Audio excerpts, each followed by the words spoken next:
Yeah, DB? Oh, just cleaning out the deadwood. Okay. Look, Mr. Cannell, I just can't afford to be without work right now, not even for a day. I've got a mother and 2 kid sisters. More good luck telegrams. Well, you know how it is. I've just got to keep on working, see? Sorry, sister. I was sent down here to clean house. I told you I can't use your column anymore. It's lavender and no lace. Send those other people in.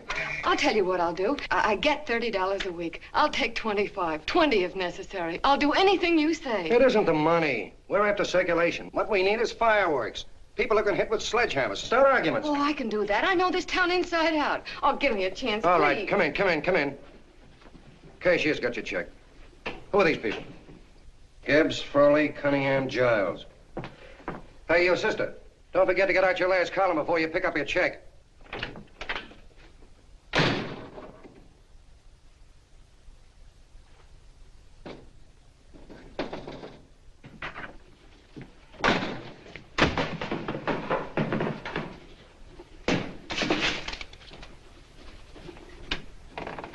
You're a couple of sticks shy in your column, man. Big rich slob like D.B. Norton buys a paper and 40 heads are chopped off.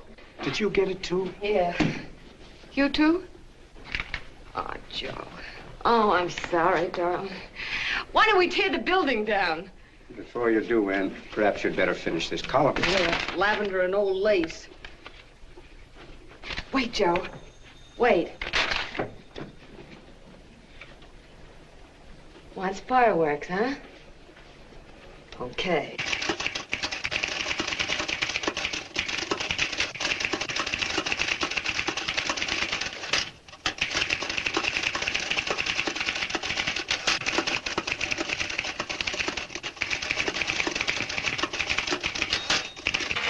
Here. Below is a letter which reached my desk this morning. It's a commentary on what we laughingly call a civilized world. Dear Miss Mitchell, 4 years ago, I was fired out of my job. Since then, I haven't been able to get another one. At first, I was sore at the state administration because it's on account of the slimy politics here we have all this unemployment. But in looking around, it seems the whole world's going to pot. So in protest, I'm going to commit suicide by jumping off the City Hall roof. Signed, a disgusted American citizen, John Doe. Editor's note, if you ask this column, the wrong people are jumping off the roofs. Hey, Ann, this is the old fakeroo, isn't it? Never mind that, Joe. Go ahead. Oh, sorry, where are you?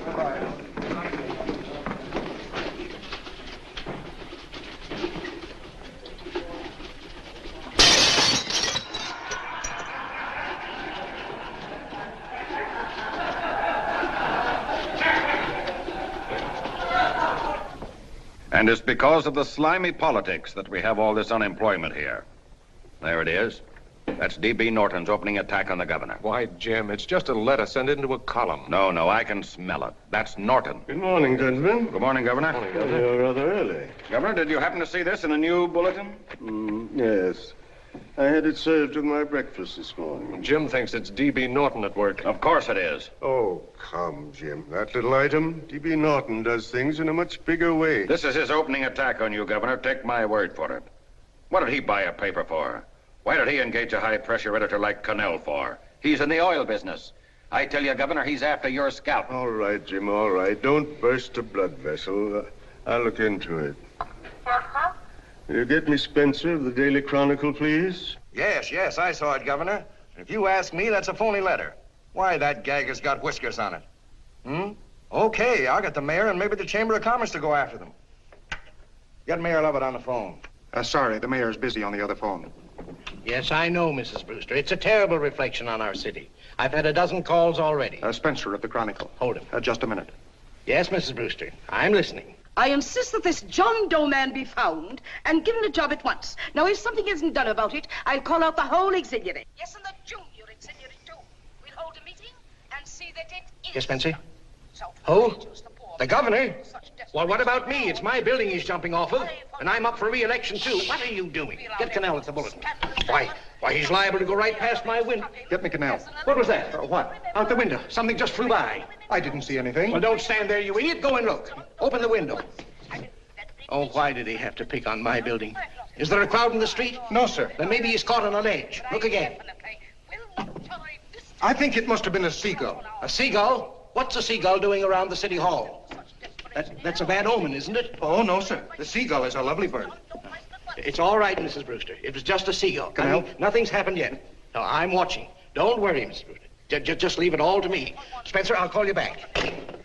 Hello, Canal? What are you doing? This is the mayor. Yes, Mayor Lovett. How many times are you going to call me? I've got everybody and his brother and sister out looking for him. Did you see the box I'm running? An appeal to John Doe. Think it over, John. Life can be beautiful, says Mayor. If you need a job, apply to the editor of this paper and so forth and so forth. Okay, Mayor, I'll let you know as soon as I have something. What? Well, pull down the blinds. Went up to Miss Mitchell's house, boss. Boy, she's in a bad way. Where is she? Hey, do you know something? She supports a mother and 2 kids. What do you know about that? Did you find her? No. Her mother's awful worried about her. When she left the house, she said she was going on a roaring drunk. The girl, I mean. Go out and find her. Sure. Hey, but the biggest thing I didn't tell you, her old man's Doc Mitchell. You know the doctor saved my mother's life and wouldn't take any money for it? You remember that. Okay, boss, I'll go and look for her. Holy smokes, Commissioner, you've had 24 hours. Okay, Hawkshaw, grab a pencil. Here it is again. About 5'5", brown eyes, light chestnut hair, and as fine a pair of legs as ever walked into this office. Did you want to see me? No. I've had the whole Army and Navy out searching for you because that's a game we play here every day. I remember distinctly being fired. That's right. But you have a piece of property that still belongs to this newspaper, and I'd like to have it. What's that? The letter. What letter? The letter from John Doe. Oh. The whole town's in an uproar. We've got to find him, and the letter's the only clue. There is no letter. We'll get a handwriting expert to... What? There is no letter. Say that again. There's no letter. I made it up. You made it up. Mm-hmm. You said you wanted fireworks. Don't you know there are 9 jobs waiting for this guy? 22 families want to board him free. 5 women want to marry him, and the mayor's practically ready to adopt him, and you... Just call the morgue, boss. They said there's a girl there... Shut up. Ann! Say, why didn't you... Beatty. Only one thing to do, Hank. Drop the whole business quickly. How? Run a story. Say John Doe was in here and is sorry he wrote the letter and... That's right. They've got it, sure. He came in here and I made him change his mind. Bulletin editor saves John Doe's life. Why, it's perfect. I'll have Ned write it up. Oh, Ned, I got a story I want you to... Wait a minute. Listen, you great, big, wonderful genius of a newspaper man. You came down here to shoot some life into this dying paper, didn't you? Well, the whole town's curious about John Doe, and boom, just like that, you're going to bury him. There's enough circulation in that man to start a shortage in the ink market. In what man? John Doe. What John Doe? John Doe, the one I made up. Look, genius, now look. Suppose there was a John Doe and he walked into this office. What would you do? Find him a job and forget about the whole business, I suppose, huh? Not me. I'd make a deal with him. A deal? Sure, when you get hold of a stunt that sells papers, you don't drop it like a hot potato. Well, this is good for at least a couple of months. You know what I'd do? Between now and, let's say, Christmas when he's going to jump, I'd run a daily on. Starting with his boyhood, his schooling, his first job. A wide-eyed youngster facing a chaotic world. The problem of the average man, of all the John Does in the world. Now, then comes the drama. He meets discouragement. He finds the world his feet of clay. His ideals crumble. So what does he do? He decides to commit suicide and protest against the state of civilization. He thinks of the river, but no, he has a better idea. The city hall. Why? Because he wants to attract attention. He wants to get a few things off his chest, and that's the only way he can get himself heard. So? So he writes me a letter, and I dig him up. He pours out his soul to me. And from now on, we quote, I protest by John Doe. He protests against all the evils in the world. The greed, the lust, the hate, the fear. All of man's inhumanity to man. Arguments will start. Should he commit suicide or should he not? People will write in pleading with him. But no, sir. John Doe will remain adamant. On Christmas Eve, hot or cold, he goes. See? Very pretty. Very pretty indeed, Miss Mitchell. But would you mind telling me who goes on Christmas Eve? John Doe. What John Doe? The one we hire for the job, you lunkhead. Wait a minute. Let me get this through this lame brain of mine. Are you suggesting we go out and hire someone to say he's going to commit suicide on Christmas Eve? Is that it? Well, you're catching on. Who, for instance? Anybody. Beanie'll do. Why, sure. Who, me? Jump off a... Oh, no, any time at Christmas. I'm superstitious.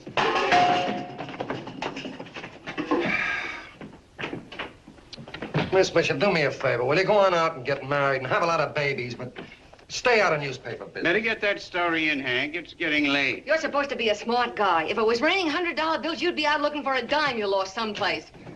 Holy smokes, wasting my time listening to this mad woman. Look, Chief, look at the Chronicle. It's running on John Doe. They say it's a fake. Why, the no good that... John Doe story, amateur journalism. It's palpably phony. It's a wonder anyone is taking it serious. What do you think of those guys? That's fine. That's fine. Now fall right into their laps. Go ahead. Say John Doe walked in and called the whole thing off. You know what that's going to sound like on top of this. That's all, Ned. Thank you. All right. Amateur journalism, huh?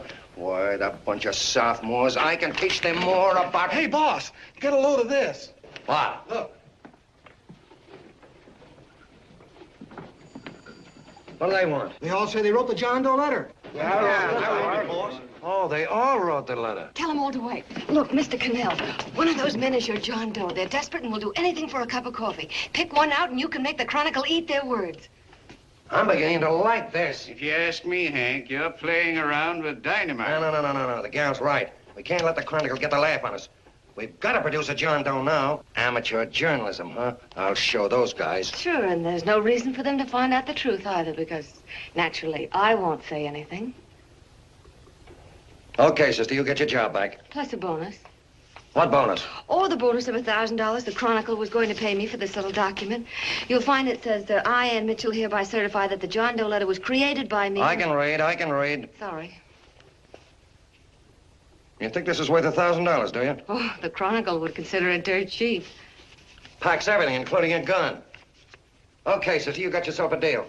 Now let's take a look at the candidates. The one we pick has got to be the typical average man.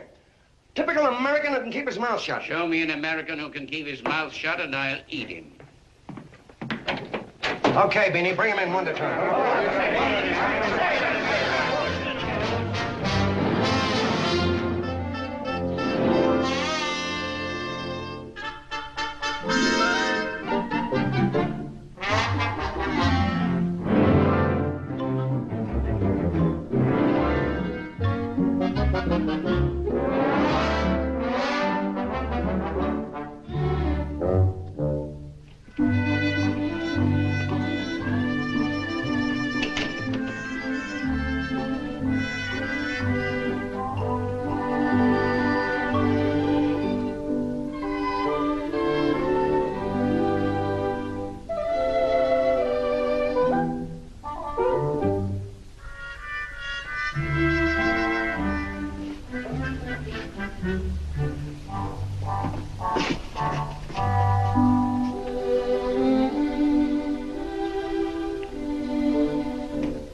Did you write that letter to Miss Mitchell? No, I didn't. What are you doing up here, then? Well, the paper says there were some jobs around loose. Thought there might be one left over. Had any schooling? Yeah, a little. What do you do when you work? I used to pitch. Baseball? Yeah, so the wing went bad. Where'd you play? Bush leagues, mostly. How about family? Got any family? No. Oh, just traveling through, huh? Yeah. Me and a friend of mine. He's outside. Looks all right. It's perfect, a baseball player. What could be more American?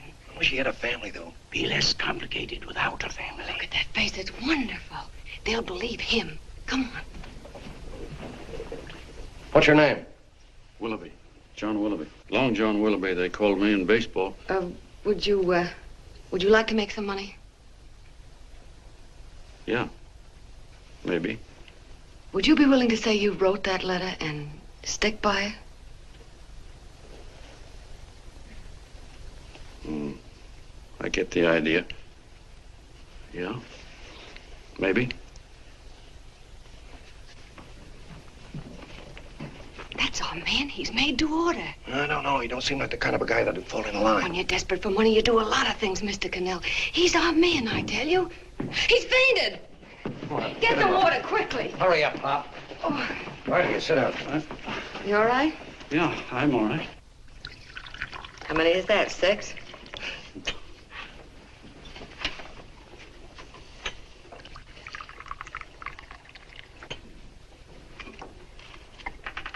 Pretty hungry, weren't you? All this John Doe business is batty, if you ask me. Well, nobody asked you. Trying to improve the world by jumping off buildings. You couldn't improve the world if the buildings jumped on you. Don't mind the Colonel. He hates people. He likes you well enough to stick around. Well, that's because we both play doohickeys. I met him in a boxcar a couple of years ago. I was fooling around with my harmonica, and he comes over and joins in. I haven't been able to shake him since.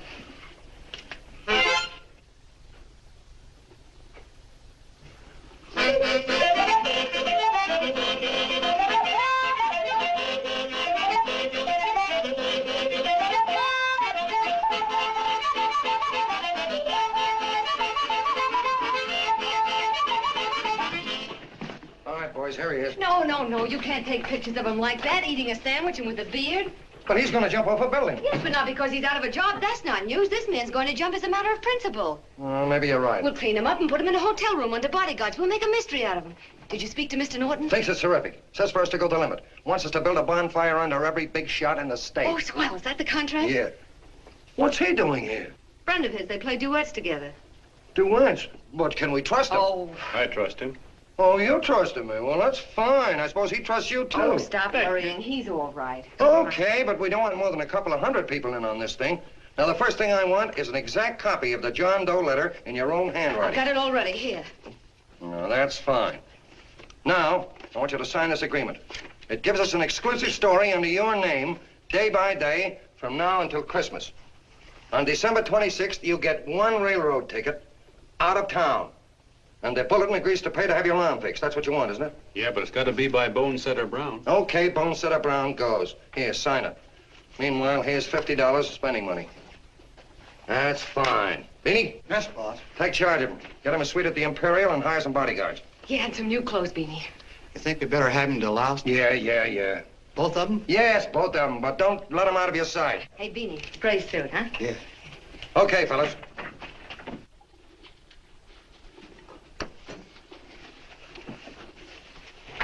Take it easy, John Doe. And you start pounding that typewriter. Oh, boy, this is terrific. No responsibilities on our part, just statements from John Doe, and we can blast our heads off. Before you pop too many buttons, don't forget to make out that check for $1,000. Okay, fellas, now, let me see. You sit outside the door. Nobody comes in, see? You two fellas sit in here. Hey, pretty nifty, huh? You ain't gonna get me to stay here. Sure you are. No, sir. That spot under the bridge where we slept last night's good enough for me. Say, what'll I do with this baggage? I'll stick him in the bedroom. Give me mine. I ain't staying. You know, we were headed for the Columbia River country before all this John Doe business came up. You remember that, don't you? Sure, I remember. Say, your ears popped coming up in the elevator. Mine did. All along, John. I tell you, it's no good. You're gonna get used to a lot of stuff that's gonna wreck you. Why, that $50 in your pocket's beginning to show up on you already. And don't pull that on me, neither. Stop worrying, Colonel. I want to get my arm fixed out of this. Hey, here's some cigars the boss sent us. Have one. Hey, Help cigars. yourself. No.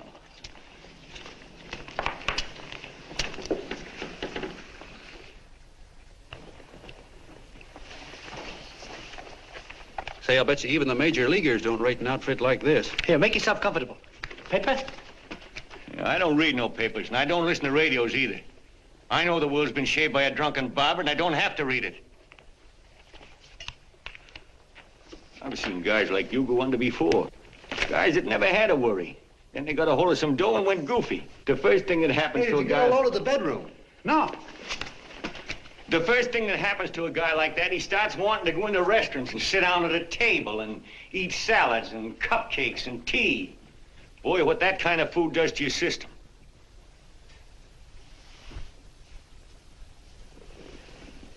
The next thing the dope wants is a room. Yes, sir, a room with steam heat and curtains and rugs. And before you know it, he's all softened up and he can't sleep unless he has a bed. Hey, stop worrying, Colonel. $50 ain't gonna ruin me. I've seen plenty of fellas start out with $50 and wind up with a bank account. Hey, what's the matter with the bank account anyway? And let me tell you, Long John, when you become a guy with a bank account, they got you. Yes, sir, they got you. Who's got him? The helots. Who? Hey, there's the City Hall tower I was supposed to jump off of. It's even higher than this. Who's got him? The helots. Woo!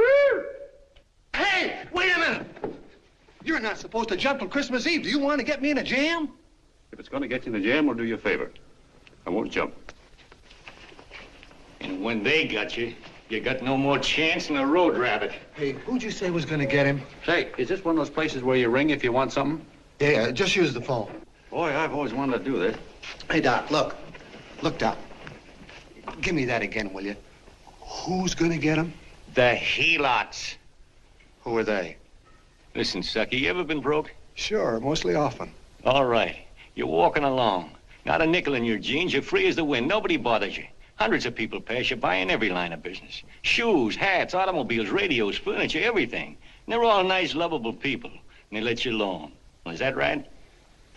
Then you get a hold of some dough, and what happens? All those nice, sweet, lovable people become helots. A lot of heels. They begin creeping up on you, trying to sell you something. They get long claws, and they get a stranglehold on you. And you squirm, and you duck, and you holler, and you try to push them away, but you haven't got a chance. They got you. First thing you know, you own things. A car, for instance. Now your whole life is messed up with a lot more stuff. You get license fees, and number plates, and gas, and oil, and taxes, and insurance, and identification cards, and letters, and bills, and flat tires, and dents, and traffic tickets, and motorcycle cops, and courtrooms, and lawyers, and fines, and 1,000,001 other things. And what happens? You're not the free and happy guy you used to be. You gotta have money to pay for all those things. So you go after what the other fellas got. And there you are. You're a helot yourself.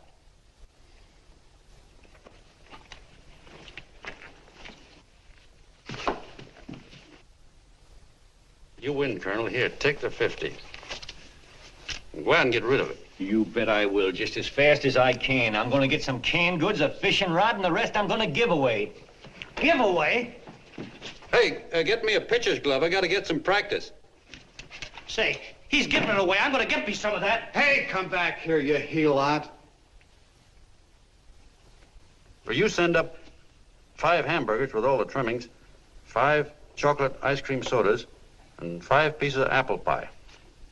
No, apple with cheese. Yeah, thanks.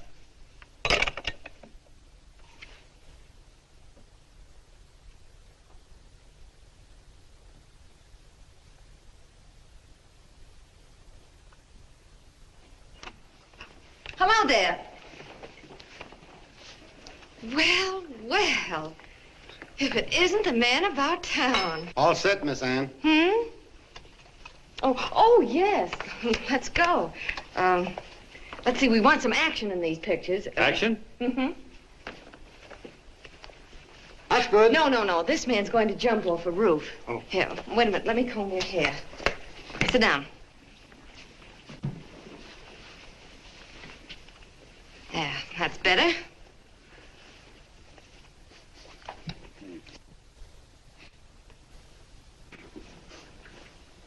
You know, he's got a nice face, hasn't he? Yeah, he's pretty. Here, sit down. Quiet, egghead. All right, now a serious expression. Can't. I'm feeling too good. Oh, come on now. This is serious. You're a man disgusted with all of civilization. With all of it? Yes, you're sore at the world. Come on now. Oh, crabby guy, huh? Yeah. No.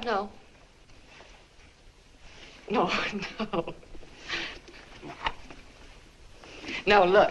You don't have to smell the world.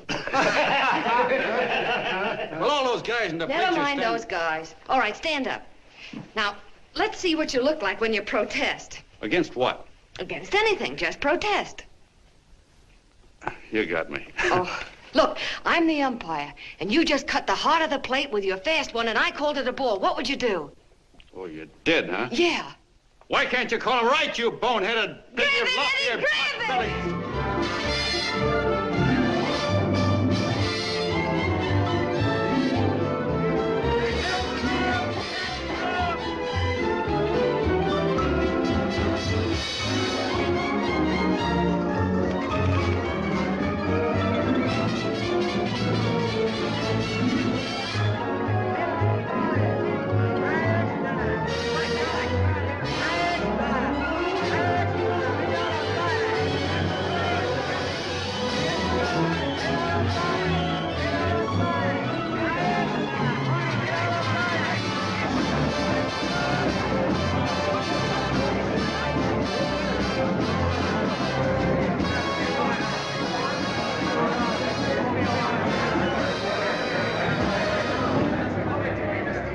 I don't care whose picture they're publishing. I still say that this John Doe person is a myth, and you can quote me on that. And I'm going to insist on his being produced for questioning. You know as well as I do that this whole thing is being engineered by a vicious man with a vicious purpose, Mr. D.B. Norton.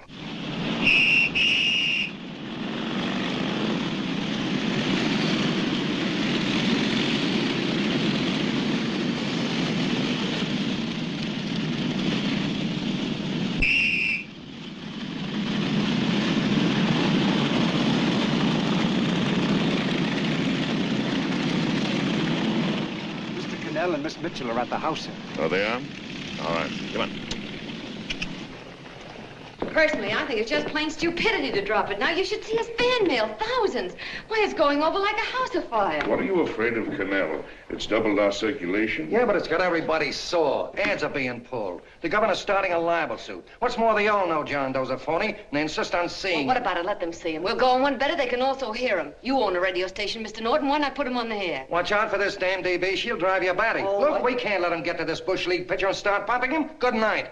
No telling what that screwball might do. I walk in yesterday, here he is, standing on a table with a fishing pole, fly casting. Take my advice and get him out of town before this thing explodes in our faces. If you do, Mr. Norton, you're just as much of a dumb cluck as he is. Excuse me. No, you got yourself a meal ticket and you hate to let go. Sure, it's a meal ticket for me, I admit it, but it's also a windfall for somebody like Mr. Norton who's trying to crash national politics. That's what you bought the newspaper for, isn't it? You want to reach a lot of people, don't you? Well, put John Doe in the air and you can reach 130 million of them. He can say anything he wants and they'll listen to him. All right, we'll forget the governor and the mayor and all the small fry like that. This can arouse national interest. If he made a hit around here, he can do it every place else in the country. And you'll be pulling the strings, Mr. Norton. Go down to the office and arrange for some radio time. What, DB, you're not going to as soon as possible. Okay. I just came in to get warm myself. Come on, let's go. Don't you go. I want to talk to you.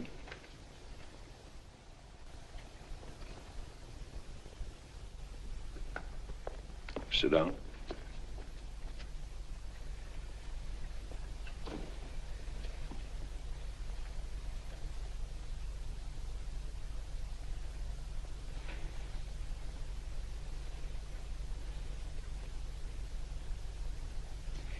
Hey, this John Doe idea was yours, huh?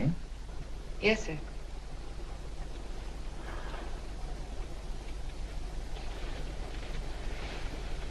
How much money do you get? $30. $30? Well, what are you after? I mean, what do you want? A journalistic career? Money. Money? Well, I'm glad to hear somebody admit it. Do you suppose you could write a radio speech that would put that fellow over? Oh, I'm sure I can. Do it and I'll give you $100 a week. $100? That's only the beginning. You play your cards right and you'll never have to worry about money again. Oh, I knew it. Hello. Hello. Whenever there's a pretty woman around. This is my nephew, Ted Sheldon, Miss Mitchell. How do you do? How do you do? All right, Casanova, I'll give you a break. See that Miss Mitchell gets a car to take her home. Always reading my mind, aren't you? Thank you very much for everything. And Miss Mitchell, I think from now on you'd better work directly with me. Yes, sir.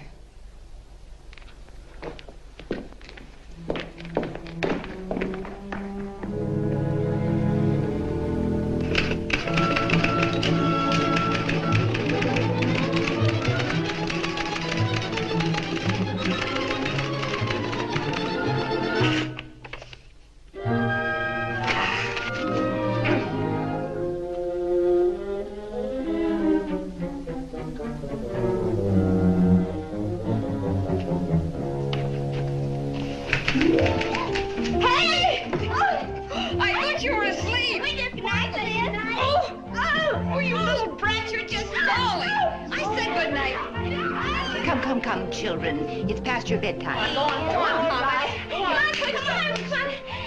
Come on. Now, keep boots on Stay through me. I'm done. I'll never get this speech right. Oh, yes, you will, Ann, dear. You're very clever. Yeah, I know. What are you looking for? Your purse. I need $10. What for? I gave you 50 just the other day.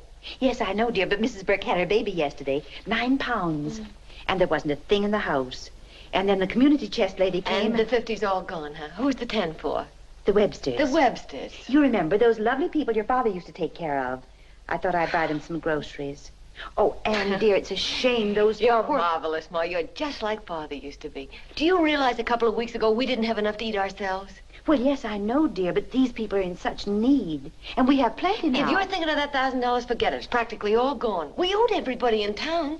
Now, you just got to stop giving all your money away. Oh, Anne, dear.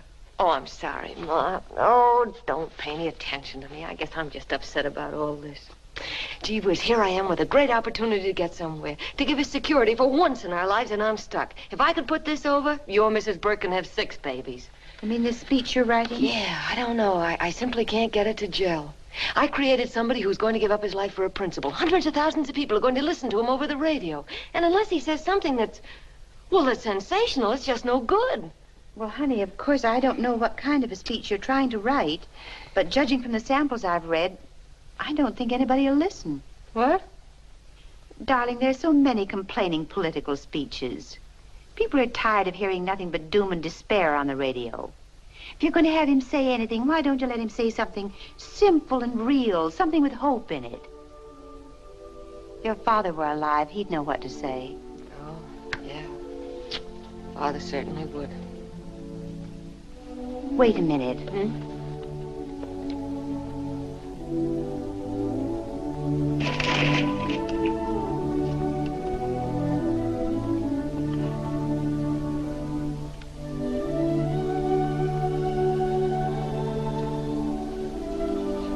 That's your father's diary, Anne. Father's... I never knew he had a diary. There's enough in it for 100 speeches. Things people ought to hear nowadays. You'll be careful of it, won't you, dear? It's always helped to keep your father alive for me. You bet I will, Ma. Wait a minute. John Doe don't want to sign no autographs. Well, what does he do all day? What does he do all day? He's writing out his memories. Sorry, lady, you can't see Mr. Doe. He wants to be alone. No, he just sits around all day and commutes with himself.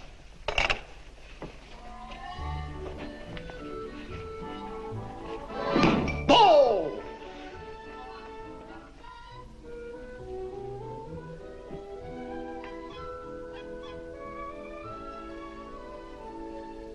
I don't know how you're going to stand it around here till after Christmas. I'll bet you ain't heard a train whistle in 2 weeks.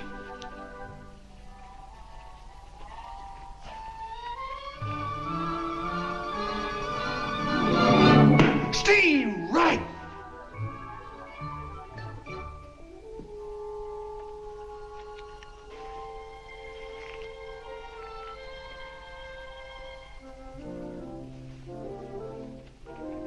I know why you're hanging around.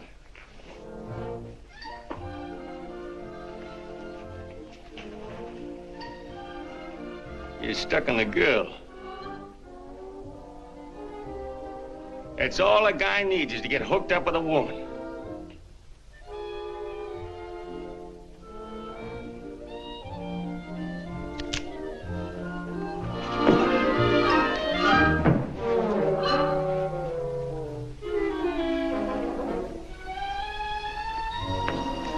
What was that, a single? First baseman dropped the ball. Butterfingers. Tough luck, pal.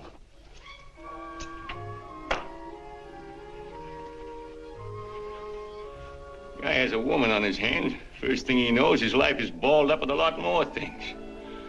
Furniture.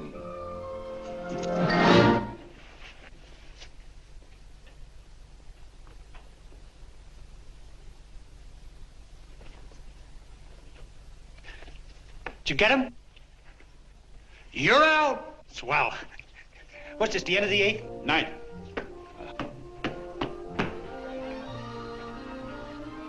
Hey, Beanie, there's a couple of mugs from the Chronicle snooping around out here. Ah. Come on, Angel Face. Gangway. What's the score, Angel Face? 3-2, our favor. Gee, that's great.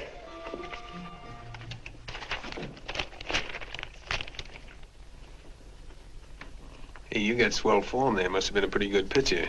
Pretty good. Say, I was just about ready for the major leagues when I chipped a bone in my elbow. I got it pitching a 19-inning game. 19? Yeah. There was a major league scout there watching me, too.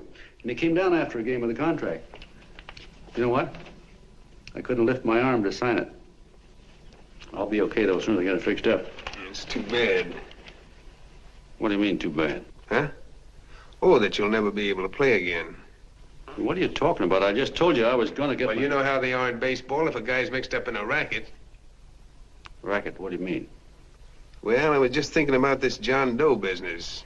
Why, as soon as it comes out it's all a fake, you'll be washed up in baseball, won't you?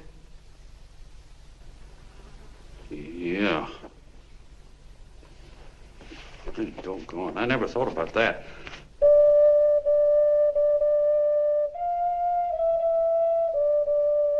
Gosh. And another thing, what about all the kids in the country? The kids that idolize ball players. What are they gonna think about you?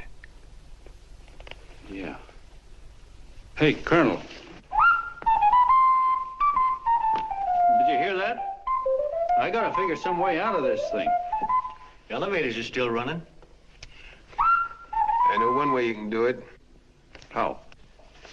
Well, when you get up there on the radio, all you have to do is to say the whole thing's a frame-up. Make you a hero sure as you're born. Yeah, but how am I gonna get my arm fixed? Well, that's a cinch. I know somebody that'll give you $5,000 just to get up on the radio and tell the truth. $5,000? Yeah, $5,000, and he gets it right away. You don't have to wait till Christmas. Look out, Long John. They're closing in on you. Say, who's putting up this dough? Fellow runs the Chronicle. Here's the speech you make, and it's all written out for you. $5,000. Holy mackerel, I can see the helots coming, the whole army of them. It's on the level.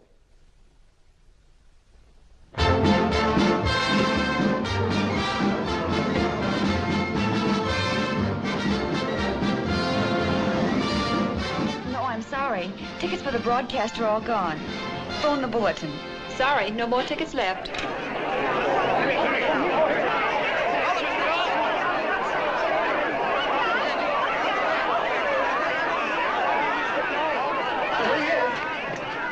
Hello, John. All set for the big night? Swell. Turn around.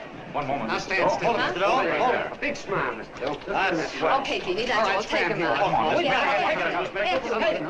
Now, look, John, here's the speech. It's in caps and double-spaced. You won't have any trouble reading it. Not nervous, are you? No. Of course not. He wouldn't be. Who? John Doe, the one in there. Hey, don't let your knees rattle. It picks up on the mic. Oh, Beanie, you needn't be nervous, John. All you have to remember is to be sincere. Pick up that phone, Miss Mitchell. It's for you. Okay. Hello? Yes, Mother. Oh, thank you, darling. Oh, there he is, the poor dear man. Oh, good luck to you, Mr. Doe. We want you to know that we're all for you. The girls all decided that you're not to jump off any roof at all. Oh, we'll stop it. You got the speech I gave you? Yeah. Now, look. I'll give this money to the colonel just as soon as you get started. We'll have a car waiting at the side entrance for you. Okay. How'd you get in here? Huh? Oh, I just came in to wish him Come luck. on, out. Mother says good luck, too. John, when you read that speech, please believe every word of it. He's turned out to be a wonderful person, John.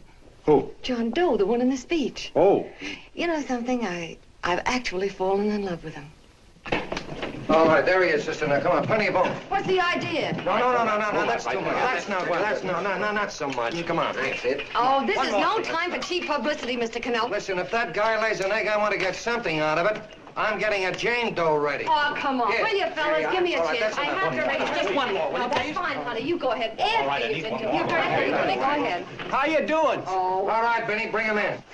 Holy smoke, a half a helot.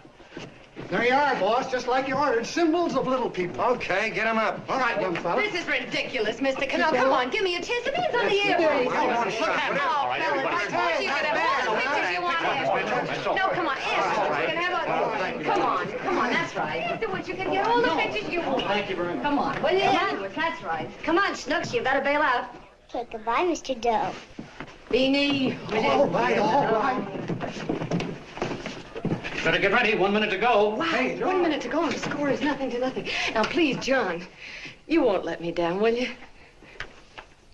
Will you? Of course you won't. If you'll just think of yourself as the real John Doe. Listen, everything in that speech are things a certain man believed in. He was my father, John. And when he talked, people listened. And they listened to you, too. Funny. You know what my mother said the other night? She said to look into your eyes, that I'd see Father there. Hey, what do you say? Okay, we're coming. Come on. Now, listen, John, you're a pitcher. Now get in there and pitch. Good luck. Give him room, let him through. Come on.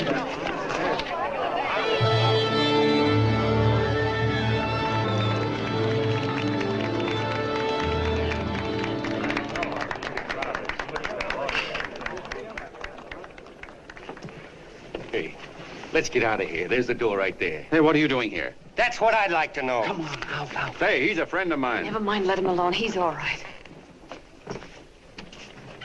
I'll be right over there pulling for you. No, John, over here.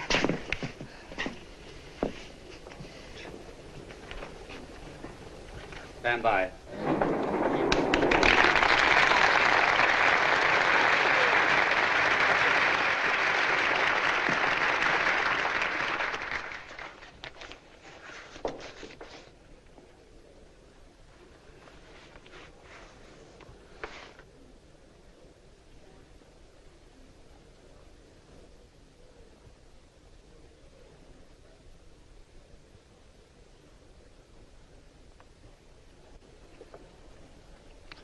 Phone the Chronicle. Tell them to start getting those extras out.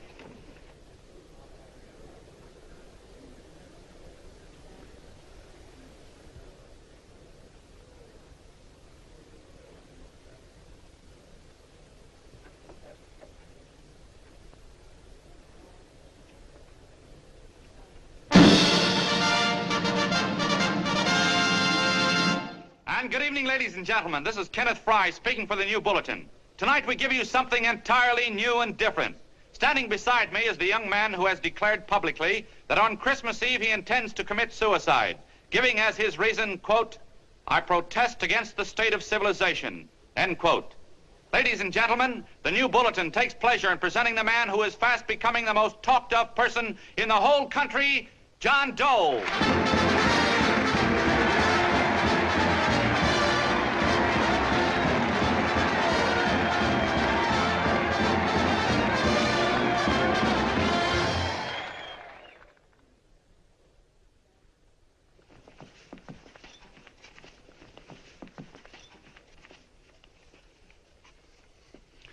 Ladies and gentlemen, I am the man you all know as John Doe. I took that name because it seems to describe the average man. And that's me. And that's me. Well, it was me before I said I was going to jump off the city hall roof at midnight on Christmas Eve. Now I guess I'm not average anymore. Now I'm getting all sorts of attention. From big shots, too. We've been double-crossed. The mayor and the governor, for instance. They don't like those articles I've been writing. You're an imposter, young fellow. That's a pack of lies you're telling. Who wrote that speech for you? Benny, get that gun. Hey, kid.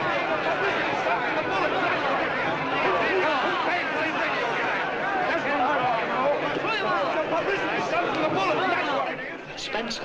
Ladies and gentlemen, the disturbance you just heard was caused by someone in the audience who tried to heckle Mr. Doe. The speech will continue.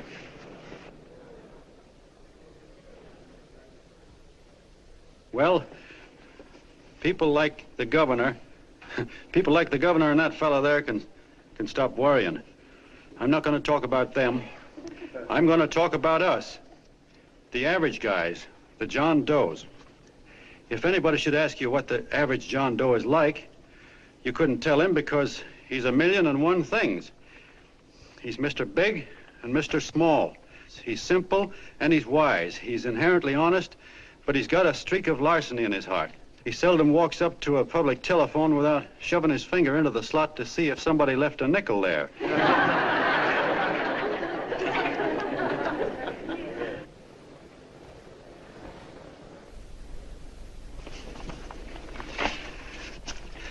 He's the man the ads are written for. He's the feller everybody sells things to. He's Joe Dokes, the world's greatest stooge and the world's greatest strength.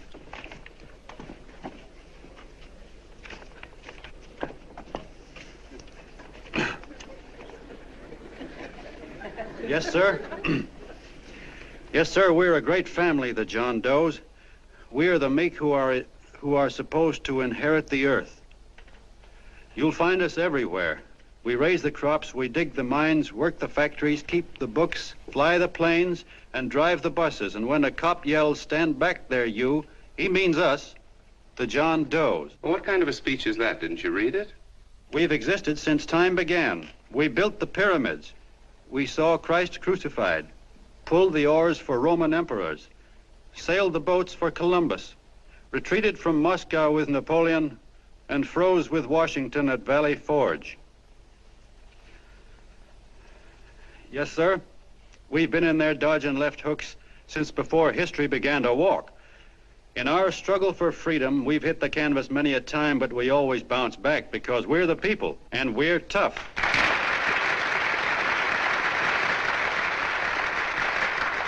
They've started a lot of talk about free people going soft, that we can't take it. That's a lot of hooey. A free people can beat the world at anything, from war to tiddlywinks, if we all pull in the same direction.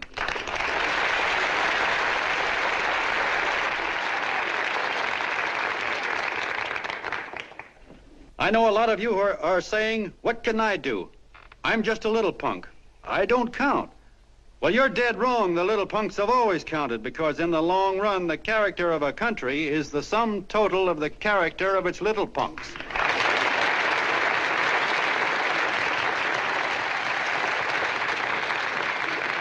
But we've all got to get in there and pitch. We can't win the old ball game unless we have teamwork.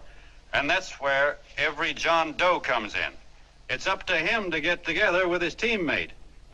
And your teammate, my friends, is the guy next door to you. Your neighbor. He's a terribly important guy, that guy next door. You're going to need him, and he's going to need you, so look him up. If he's sick, call on him. If he's hungry, feed him. If he's out of a job, find him one. To most of you, your neighbor is a stranger, a guy with a barking dog and a high fence around him. Now, you can't be a stranger to any guy that's on your own team. So tear down the fence that separates you. Tear down the fence, and you'll tear down a lot of hates and prejudices. Tear down all the fences in the country, and you'll really have teamwork.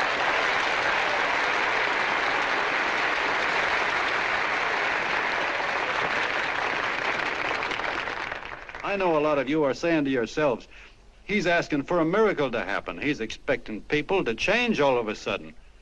Well, you're wrong. It's no miracle. It's no miracle because I see it happen once every year, and so do you, at Christmas time.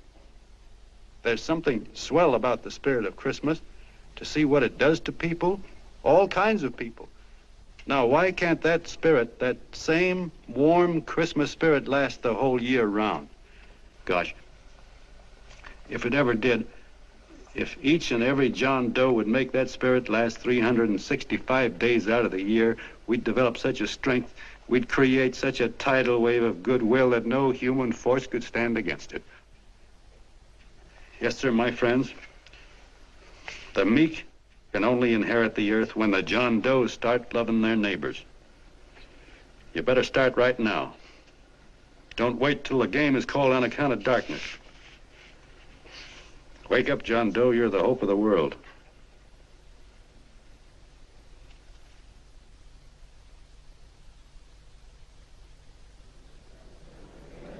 John, you were wonderful.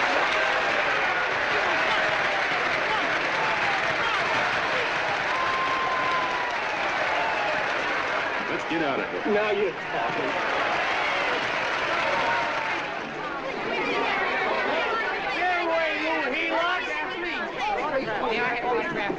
Please, hey!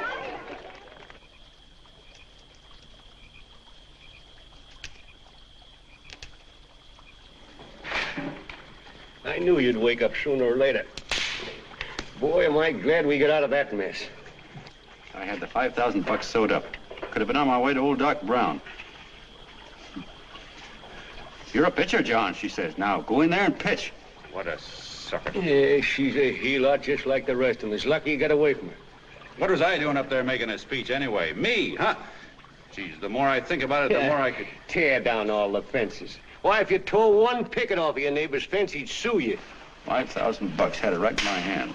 What do you mean he ran away? We'll go after him, find him. That man is terrific.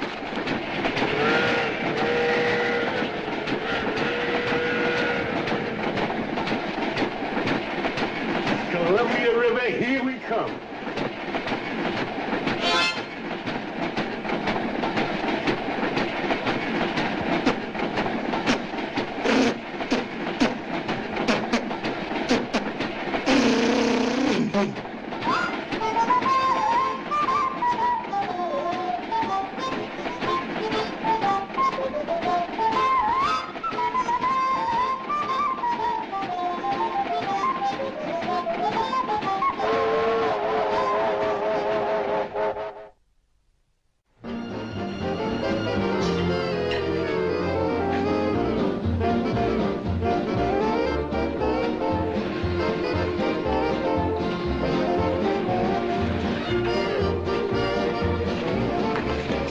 Jitterbugs. Yeah. Say, how much money we got left? 4 bits. Better make it donuts, huh? Yeah.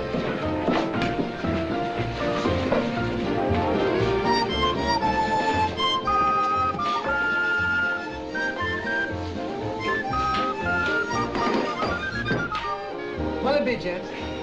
Have you got a couple of steaks about that big and about that thick? Yeah, with hash brown potatoes and tomatoes and apple pie and ice cream and coffee. And donuts, I know. Hey, Ma! Seekers, a pair. Seekers, a pair, coming up. Glad he took the tea out of that.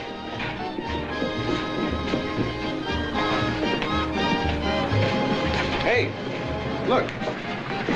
Join the John Doe Club. John Doe Club.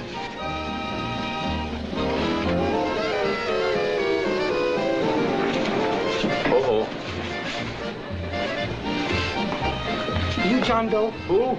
John Doe. Ah, you need glasses, buddy. Oh, but it's a spitting image of John Doe. Yeah, but his name is Willoughby. Oh, I'm John Willoughby. I'm a baseball player. Sure. Oh, no, I'd know that voice anyway. You can't kid me. You John Doe. Hey, Ma! Ma! That's John Doe. John Doe? Yeah, sitting right there, big as life. Who'd you say it was? John Doe, the big guy there. I know. Pictures in the paper. That's John Guy. John Doe. John Doe. Sitting right there, John Doe. Hey, operator, Dan's Beanery. Look, call everybody in town. John Doe was just in my place. Yeah, he ordered donuts.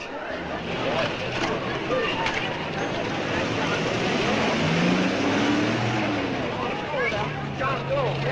Let's see John Doe.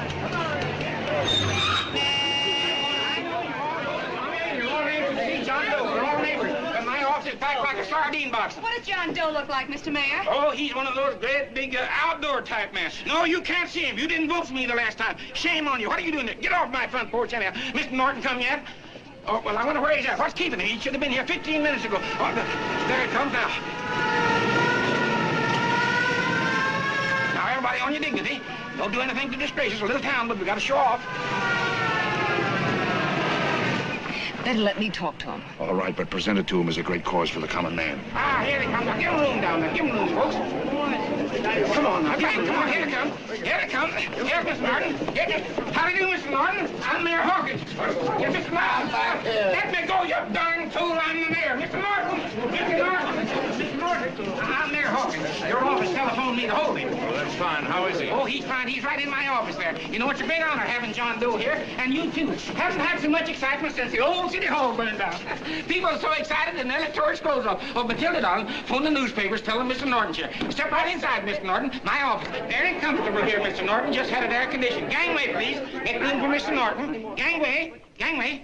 Here he is, Mr. Norton. Well taken care of. The neighbors are serving him a light lunch. Hello, John. Well, Mr. Mayor, if you don't mind, we'd like to talk to him alone. Why, certainly, certainly. All right, everybody. Clear out. No, but you... Everybody, quickly now. Come on. Come on. Come on. That's... All right. Don't argue with me here. Wait till we get home. Don't you push me around like that. Even though I'm your wife, you can't push me around. Look, Mr. Norton, I think you got a lot of nerve having those people hold us here. There's nobody holding you here, Mr. Doe. It's only natural that There's nobody holding us here. Let's get going. Incidentally, my name isn't Doe, it's Willoughby. Look, John, something terribly important's happened. They're forming John Doe clubs. We know of 8 already, and they say that there's John Doe clubs? What for? To carry out the principles you talked about in your radio speech. I don't care what they're forming. I'm on my way, and I don't like the idea of being stopped either. Oh, but you don't know how big this thing is. You should see the thousands of telegrams we've received and what they're saying about you. Look, it started as a circulation stunt, didn't it? Well, you got your circulation. Now, why don't you let me alone? Oh, it started as a circulation stunt, but it isn't anymore. Mr. Norton wants to get back of it and sponsor John Doe clubs all over the country. He wants to send you on a lecture tour. Me? Uh-huh. Well, certainly. With your ability to influence people, it might grow into a glorious movement. Say, let's get something straight here. I don't want any part of this thing. If you got an idea I'm going around lecturing the people, why, you're crazy. Baseball's my racket, and I'm sticking to it. Come on, Colonel, let's get out of here. John, Please, please. I just got rid of one crowd. But please, Mr. Mayor, tell him the John Doe Club wants to talk to him. Let them in, Mr. Mayor. Let them come in. Okay, folks, but remember your manners. No stampeding. Walk slow, like you do when you come to pay your taxes.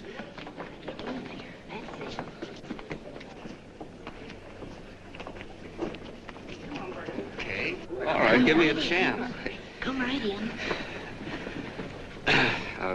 My name's Bert Hansen, Mr. Doe. I'm the head soda jerker at Schwabacker's drugstore. Well, sir, you see, me and my wife, we heard your broadcast, and we got quite a bang out of it, especially my wife. Kept me up half the night saying, that man's right, honey. The trouble with the world is nobody gives a hoot about his neighbor. That's why everybody in town's sore and cranky at each other. And I kept saying, well, that's fine, but how's a guy going to go around loving the kind of neighbors we got? Old Sourpuss, for instance. You see, Sourpuss Smithers is a guy who lives all alone next door to us. He's a cranky old man that runs a second-hand furniture store. We haven't spoken to him for years. I always figured he was an ornery old gent that hated the world because he was always slamming his garage door and playing the radio so loud he kept half the neighbors up. Well, anyway, the next morning, I'm out watering the lawn, and I look over, and there's Sourpuss on the other side of the hedge straightening out a dent in his fender. And my wife yells to me out the window. She says, go on, speak to him, Bert. And I figured, well, heck, I can't lose anything, so I yelled over to him, good morning, Mr. Smithers. He went right on pounding his fender. Was I burned? So I turned around to give my wife a dirty look, and she said, louder, louder, he didn't hear you.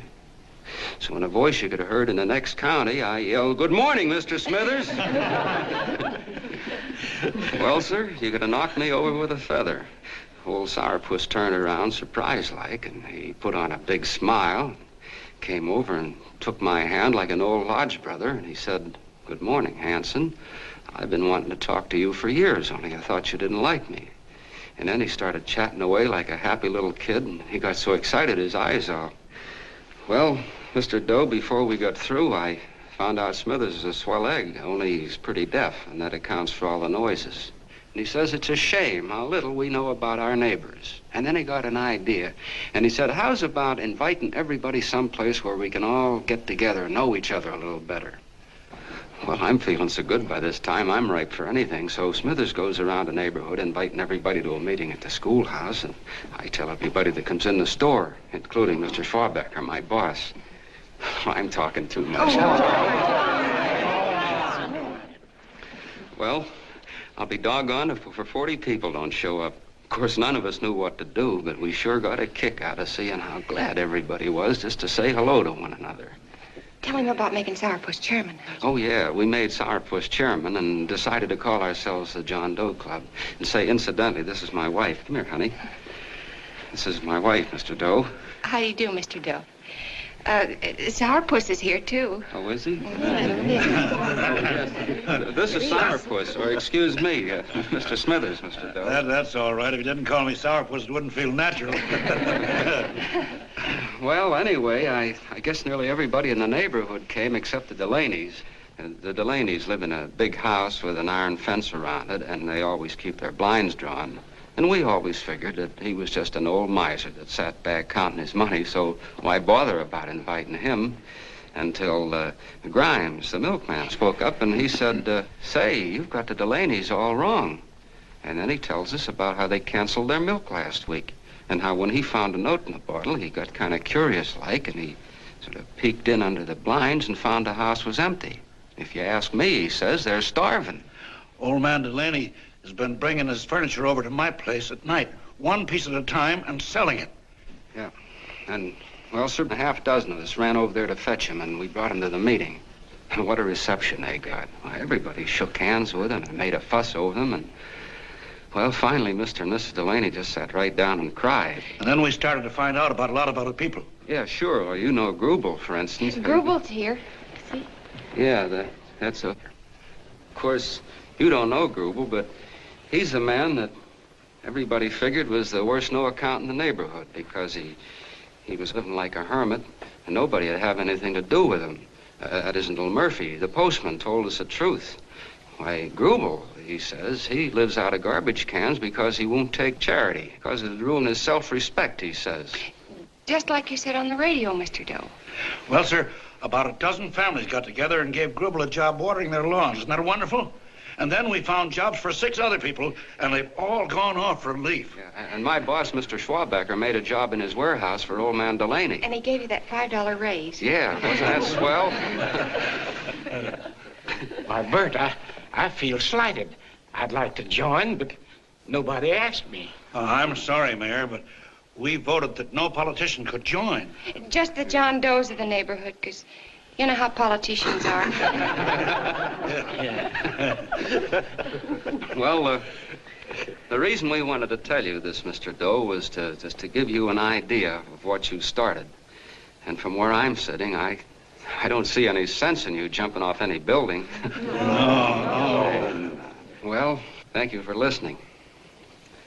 Goodbye, Mr. Doe. You're a wonderful man, and it strikes me you can be mighty useful walking around for a while. Goodbye, Mr. Doe. Goodbye, Mr. Doe.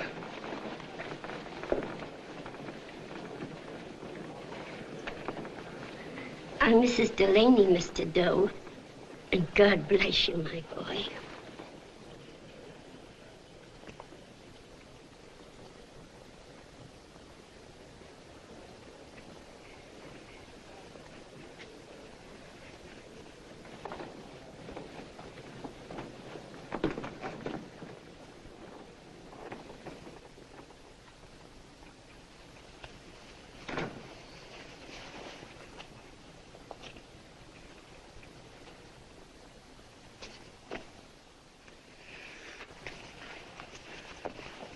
Gee whiz, I'm all mixed up. I don't get it. Look, all those swell people think I'm going to jump off a building or something. I never had any such idea. Gosh.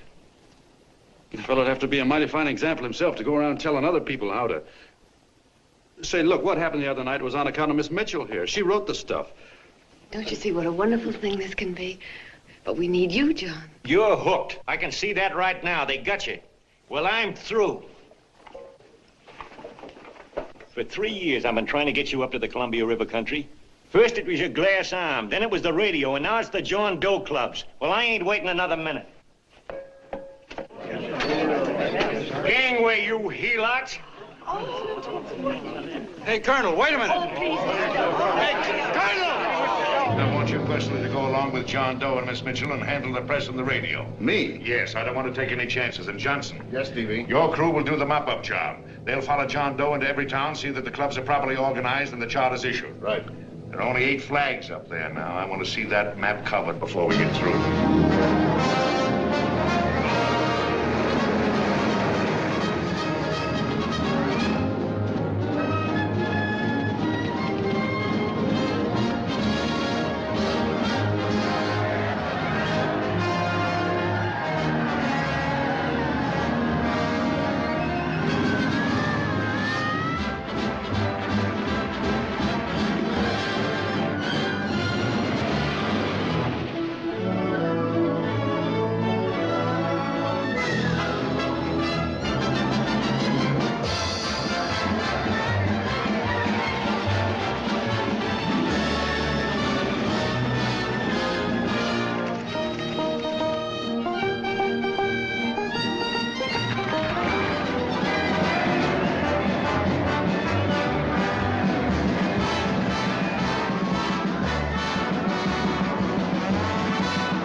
hellfire. If they made demands, I'd understand it. But the John Does ask for nothing. People are going off relief. If this keeps up, I'll be out of a job. As soon as it gets strong enough, we'll find out what John Doe wants. 30 every Thursday, 60 at 60. Who knows what? I'm sorry, boss. They just won't let anybody talk politics to them. It's crazy. We've got to get to them. They represent millions of voters.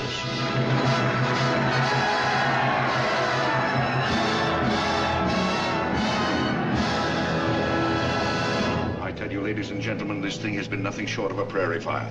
We've received so many applications for charters to the John Doe clubs, we haven't been able to take care of them. I'd hate to have that many pins stuck in me.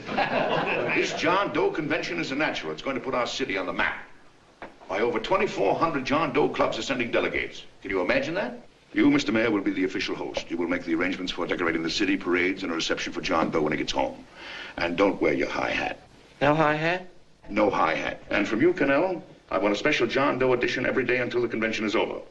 And now, if you will, please step into the outer office and look your prettiest because there are photographers there to take pictures of this committee. Don't worry, D.B. Everything will be taken care of. Isn't it all too wonderful? Gather down here in a nice group now. Get a nice picture of you. Oh, Mr. Mayor, would you step down in front row, please? You ladies get close to him. That's it. Well, I don't get it. Get what? Look, D.B., I'm supposed to know my way around.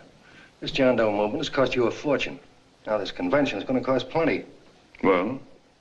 Well, I'm stuck with 2 and 2, and I'm a sucker if I can make 4 out of it. Where do you come in? You'll have the satisfaction of knowing that my money has been spent for a worthy cause. I see. I better stick to running the paper, huh?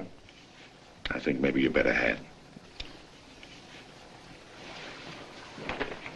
And Cannell, I'd like to have the John Doe contract, all the receipts for the money we advanced him, and the letter Miss Mitchell wrote, for which I gave her $1,000.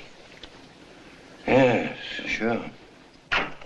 Well, we leave for the airport. Half an hour. Is that Johnny boy's room? Better hustle him up. He'll be ready on time. He's packing. Ah, good. Did you see his picture on the cover of Time?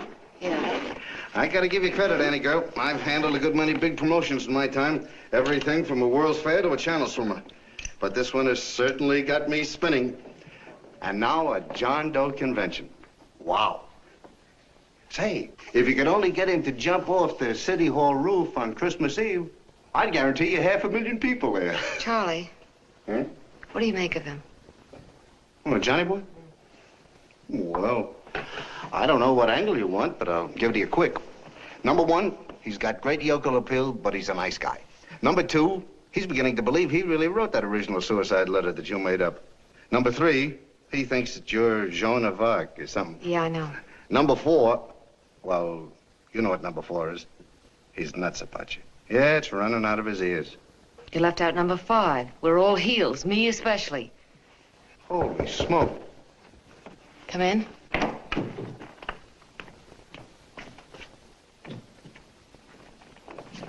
Small pack. Good. I'll go and get Beanie Boy. Okay, Charlie boy.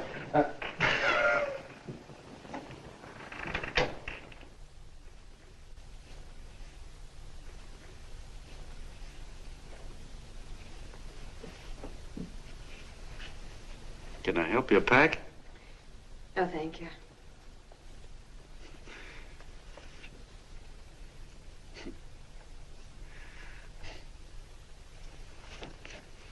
Do you care if I sit down out here? No.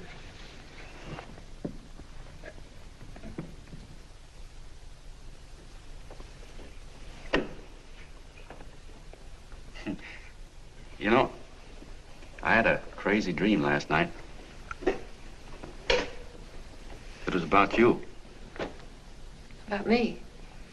Yeah, sure was crazy. I dreamt I was your father.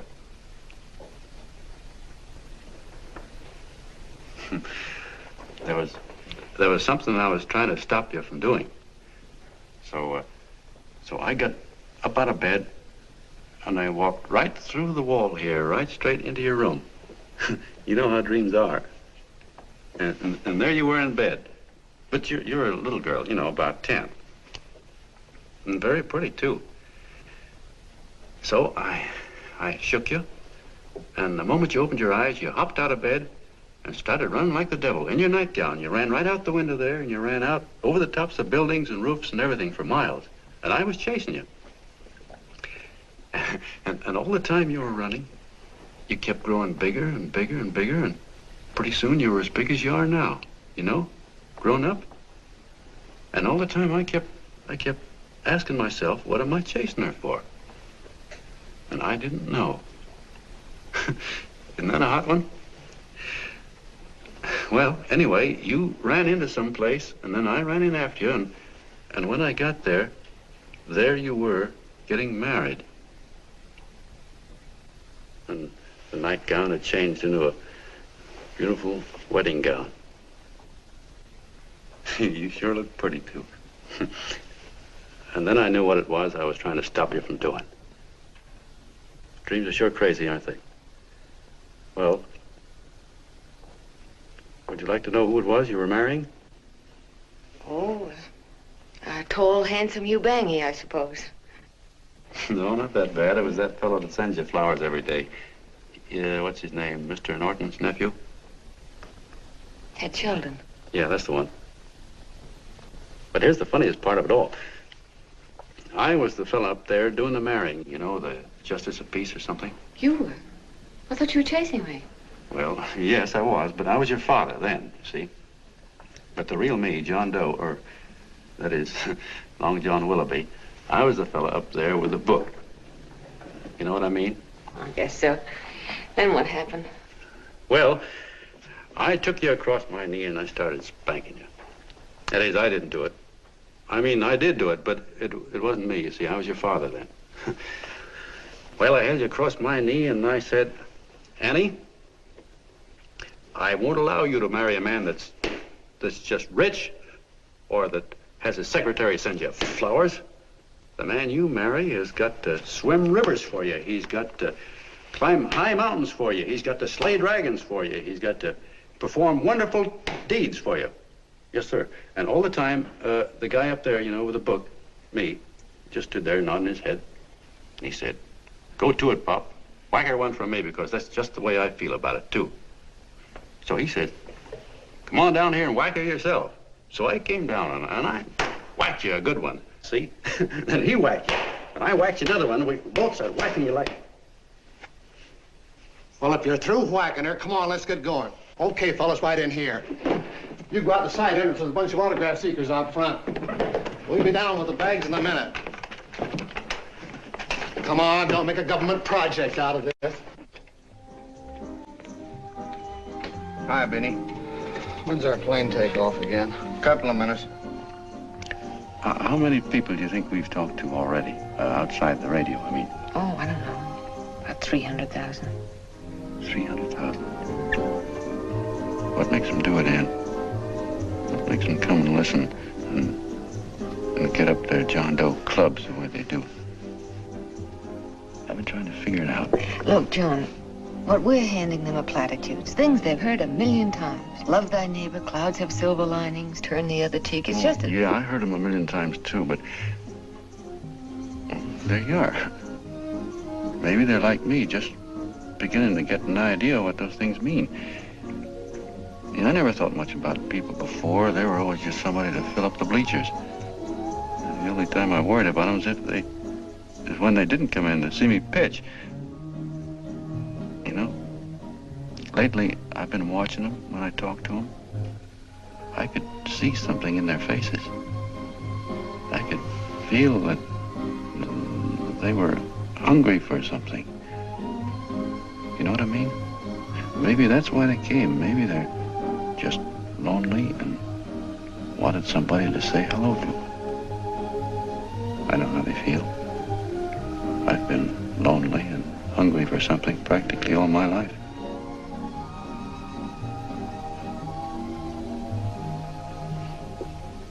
All aboard, folks.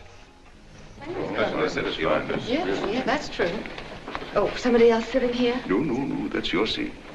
And this is your coat. Mine? A little token of appreciation. Oh, it's beautiful, D.B. Well, I don't quite know what to say. Well, don't say anything at all. Just sit down. Oh. Go ahead, open it. Oh. lovely. And a new contract goes with it. Well, come on, spring it. You've got something on your mind. It must be stupendous. You know, that's what I like about it. Right to the point, like that. All right, Practical Annie, here it is. Tomorrow night, before a crowd of 15,000 people and talking over a nationwide radio hookup, John Doe will announce the formation of a third party. A third party? Yes, the John Doe Party. Devoted entirely to the interests of all the John Does all over the country, which practically means 90% of the voters. He will also announce the third party's candidate for the presidency. A man whom he personally recommends, a great humanitarian, the best friend the John Does have. Mr. D.B. Norton. Yes.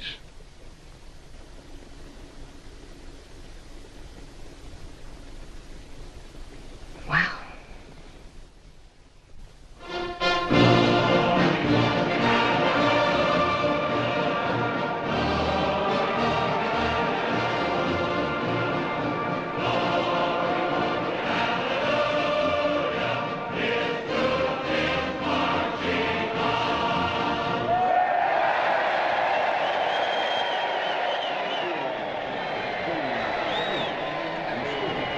The opening of the convention is hours off. The delegates are already pouring into the ballpark by the droves, with lunch baskets, banners, and petitions asking John Doe not to jump off any roof. No matter how you look at it, it's still a phenomenal movement. These John Does, or the hoi polloi, as you've heard people call them, have been laughed at and ridiculed, but here they are, gay and happy, having traveled thousands of miles, their expenses paid by their neighbors, to come here to pay homage to their hero, John Doe.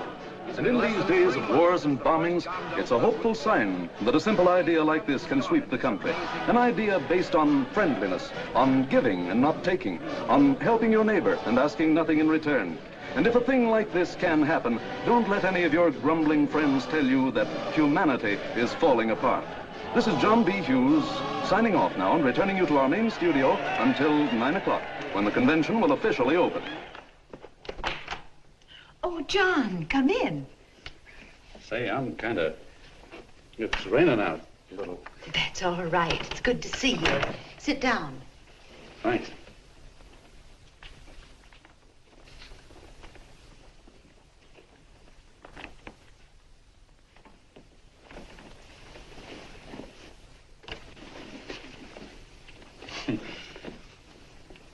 It's for Ann.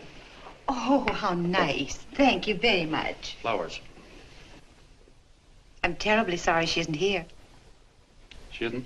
No, she just left. I'm surprised you didn't run into her. She went over to Mr. Norton's house. Oh. Did you want to see her about something important? Yeah, well, no, it'll wait. Say, he's a nice man, isn't he? Mr. Norton, I mean. He's done an awful lot for the...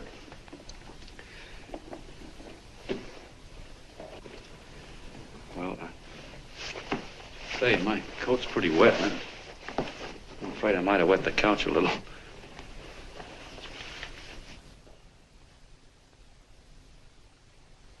Well, I guess I'll see her at the convention later. Yes, of course. I'll see that she gets the flowers. Thanks. Good night, Mrs. Mitchell. Good night, John.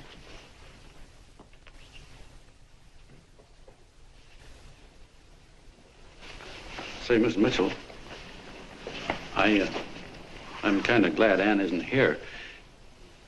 You see, I came over here hoping to see her alone, and kind of hoping I wouldn't, too, you know what I mean? There was something I wanted to talk to her about.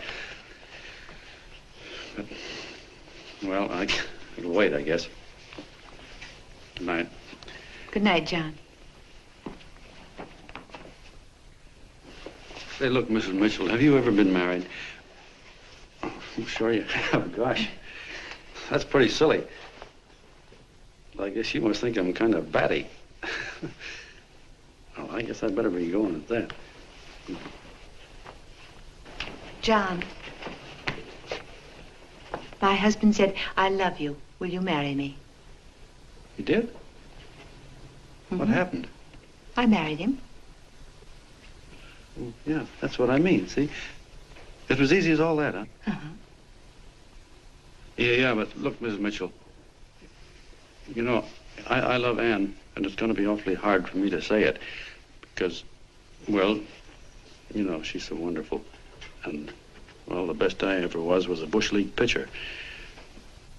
And, you know, I think she's in love with another man, the one she made up. You know, the real John Doe.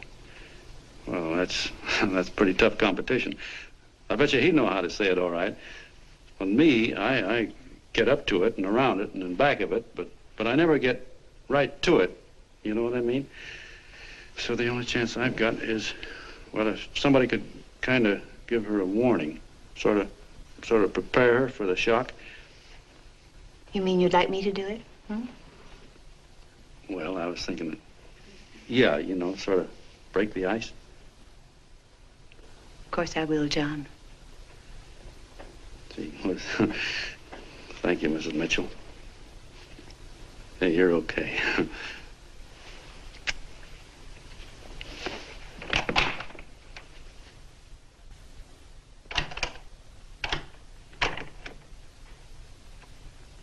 This John Doe meeting is going to be one of the biggest things that ever happened. Why, they're coming from all over. Trains, boxcars, wagons. Look out! Hello, bodyguards. Hey, had your dinner yet? Not yet. Oh, that's all right. Well, look, no, go ahead and have your dinner. Wait a minute, John.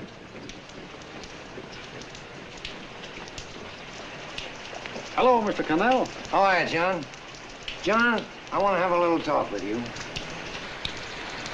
What's the matter? Are you falling? Come here. Hey, boss. Oh, quiet. Say, tell me something. Did you read the speech you're going to make tonight? No, I never read the speeches before I make them. I get more of a kick out of it that way. Uh-huh. It's just exactly what I thought. Beanie, go on down to the office, tell Pop to give you the speech. There's a copy on my desk. Gee whiz, boss, you know Mr. Norton told me not to leave him, not even for a minute. Go on. We'll be at Jim's bar up the street. You're a nice guy, John. I like you. You're gentle. I always like gentle people. Me, I'm hard. Hard and tough. I got no use for hard people. Gotta be gentle to suit me. Like you, for instance.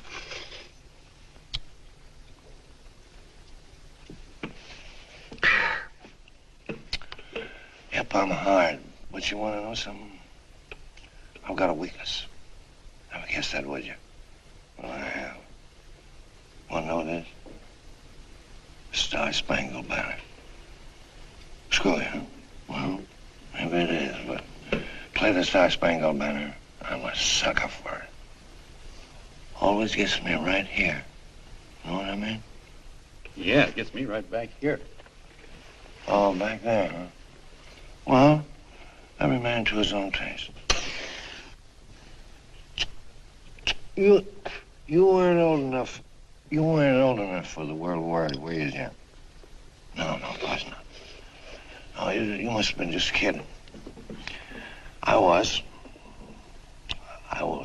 just ripe and raring to go. You know what my old man did when I joined up? He joined up, too. Got to be a sergeant.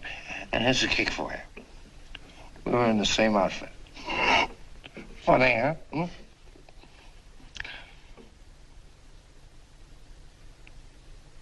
He was killed, John. I saw him get it. I was right there, and I saw it with my own eyes.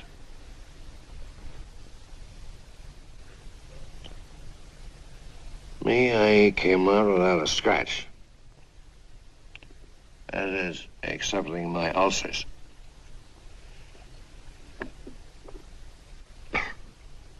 I should be drinking milk, you know. This stuff is poison. Hey, Tubby. Yes, Mr. Connell? What do you say, huh? All right. Yep, I'm a sucker for this country. I'm a sucker for the Star-Spangled Banner, and I'm a sucker for this country. I like what we got here. I like it. A guy can say what he wants and do what he wants without having a bayonet shoved through his belly. And that's all right, huh? You betcha. Yeah. Well, we don't want anybody coming around changing it, do we? No, sir. No, sir. And when they do, I get mad. I get boiling mad. And right now, John, I'm sizzling. I get mad for a lot of other guys besides myself. I get mad for a guy named Washington, and a guy named Jefferson, and Lincoln. Lighthouses, John. Lighthouses in a foggy world. You know what I mean? Yeah, you bet. Listen, pal. This fifth column stuff is pretty rotten, isn't it? Yeah, it certainly is. And you'd feel like an awful sucker if you found yourself marching right in the middle of it, wouldn't you? You. Of course, you wouldn't know it because you're gentle. But that's what you're doing. You're mixed up with a skunk, my boy. A no-good, dangerous skunk. Say, you're not talking about Mr. Norton, are you? I'm not talking about his grandfather's pet poodle. You must be wrong, Mr. Cannell. Because he's been marvelous about the John Doe clubs. Yeah? Say, you're sold on this John Doe idea, aren't you? Sure. Sure. I don't blame you. So am I. It's a beautiful miracle. A miracle that can only happen right here in the good old USA. And I think it's terrific. What do you think of that? Me, hard-boiled Cannell, and I think it's plenty terrific. All right. Now, supposing a certain unmentionable worm whose initials are DB was trying to use that to shove his way into the White House so he could put the screws on, so he could turn out the lights in those lighthouses. What would you say about that, huh? Nobody's going to do that, Mr. Cannell. They can't use the John Doe clubs for politics. That's the main idea. Is that so? Then what's a big political boss like Hammer doing in town? And a labor leader like Bennett? And a lot of other big shots are up at DB's house right now. Wolves, John. Wolves. Waiting to cut up the John Does. Wait till you get a gander at the speech you're going to make tonight. You're all wet. Miss Mitchell writes those speeches. Nobody can make her write that kind of stuff. They can't, huh? Who do you think writes them? My Aunt Emma? I know she writes them. And gets a big bonus for doing them, too. A mink coat and a diamond bracelet. Don't write them. Why, that gold-grabbing dame would double-cross her own mother for a handful of Chinese yen. Shut up. If you weren't drunk, I'd... Hey, boss. Here's the speech, boss. Hey. Go on and read it, John, and then start socking. Hey, wait a minute, Mr. Doe. Tubby? Yes, sir. Better bring me a glass of milk. I'm smoking too much. Yes, Charlie? Got everything all set? Fine. John Doe been taken care of? Good. How many people do you think will be there? 15,000? Oh, my, that's fine. Now, listen, Charlie. As soon as John Doe stops talking about me, I want you to start that demonstration. And make it a big one, you understand? Don't worry about that, DB. My boys are there. They'll take care of it.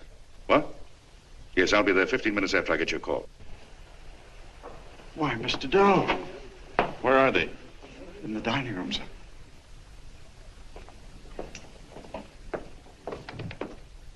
Now, gentlemen, I think we're about ready to throw that great big bombshell. Yeah, well, it's about time. Even a conservative estimate shows that we can count on anywhere between 10 and 20 million John Doe votes. Now, add to that the labor vote that Mr. Bennett will throw in, and the votes controlled by Mr. Hammett and the rest of you gentlemen in your own territories, and nothing can stop us. As I said before, I'm with you, providing you can guarantee the John Doe vote. Don't worry about that. You can count on me on one condition. Little Bennett's got to be taken care of. Didn't I tell you that everybody in this room would be taken care of? My agreement with you gentlemen stands. I'm with you, DB, but I still think it's a very daring thing we're attempting. These are daring times, Mr. Barrington. We're coming to a new order of things. There's too much talk been going on in this country. Too many concessions have been made. What the American people need is an iron hand. You're right, that's true. You're quite right, E.B. Discipline. Right, E.B.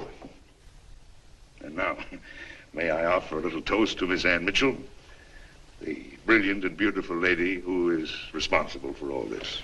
Miss Mίτσελ. Mr. Norton, I'd like to talk to you alone for a minute. Oh, Miss Mίτσel has something to say to us. Let's fine.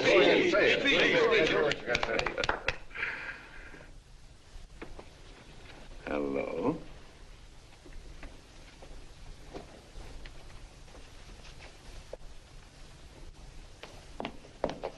John, I'm so glad to see you. I was terribly worried. Did you write this? Yes, I did, John, but I had no idea what was going on. You didn't? No. That's a swell bracelet you're wearing. John, why aren't you at the convention?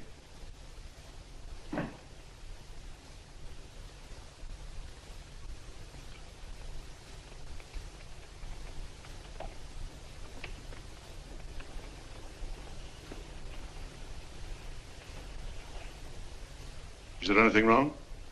No, nothing's wrong. Everything's fine. So there's going to be a new order of things, huh? Everybody's going to cut himself a nice fat slice of the John Does, eh? You forgot one detail, Mr. Big Shot. You forgot me, the prize stooge of the world. Why, if you or anybody else thinks he's going to use the John Doe clubs for his own rotten purpose, he's going to have to do it over my dead body. Oh, hold on a minute, young man. Hold on. That's rather big talk. I started the John Doe clubs with my money, and I'll decide whether or not they're being properly used. No, you won't. You're through deciding anything. And what's more, I'm going down to that convention, and I'm going to tell those people exactly what you and all your fine feathered friends here are trying to cook up for them. And I'm going to say it in my own words this time. Stop it, Stevie. You ruined us, Stevie. Wait a minute, fella. My uncle wants to talk to you. Listen to me, my son. Before you lose your head completely, may I remind you that I picked you up out of the gutter and I can throw you right back there again? You've got a nerve accusing people of things. These gentlemen and I know what's best for the John Does of America, regardless of what tramps like you think. Get off that righteous horse of yours and come to your senses. You're the fake. We believe in what we're doing. You're the one that was paid the 30 pieces of silver. Have you forgotten that? Well, I haven't. You're a fake John Doe, and I can prove it. You're the big hero that's supposed to jump off tall buildings and things. Do you remember? What do you suppose your precious John Does will say when they find out that you never had any intention of doing it, that you were being paid to say so? You're lucky they don't run you out of the country. And with the newspapers and the radio stations that these gentlemen control, we can kill the John Doe movement deader than a doornail. We'll do it, too, the moment you step out of line.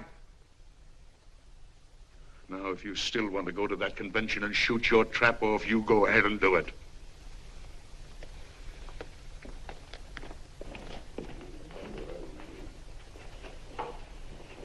You mean to tell me you try to kill the John Doe movement if you can't use it to get what you want? You bet your bottom dollar we would.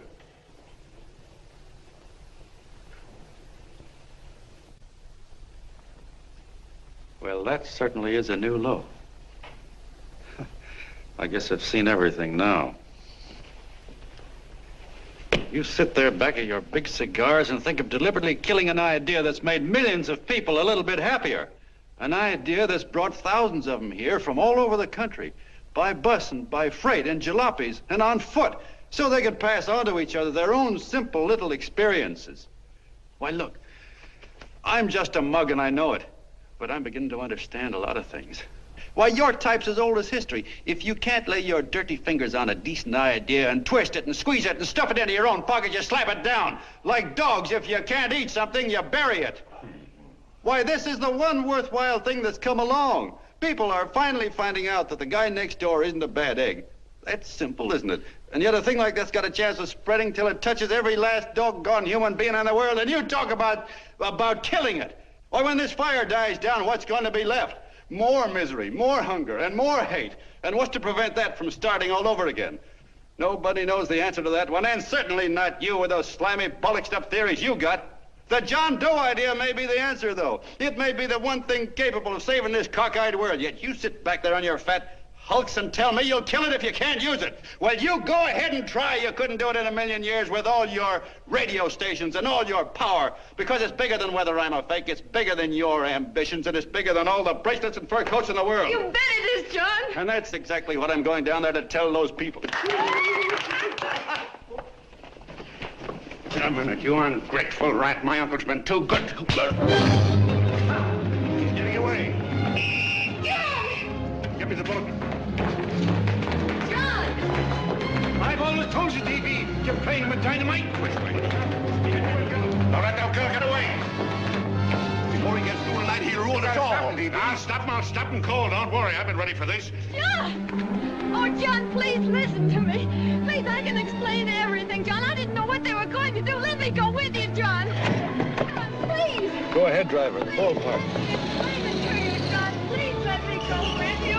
Please. John!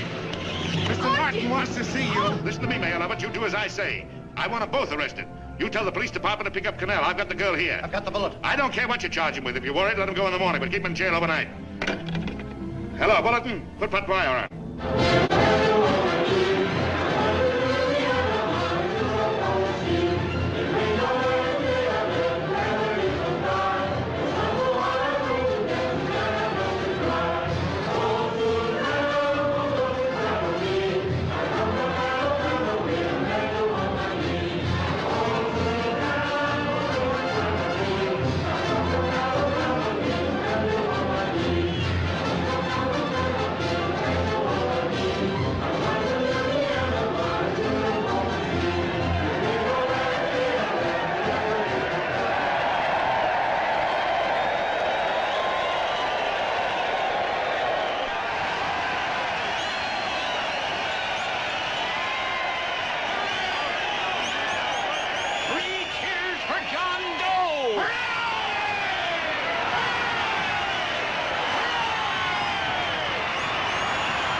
Quiet, please.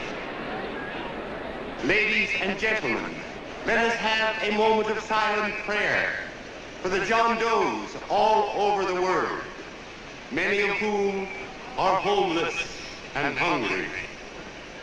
Rise, please. Everybody rise.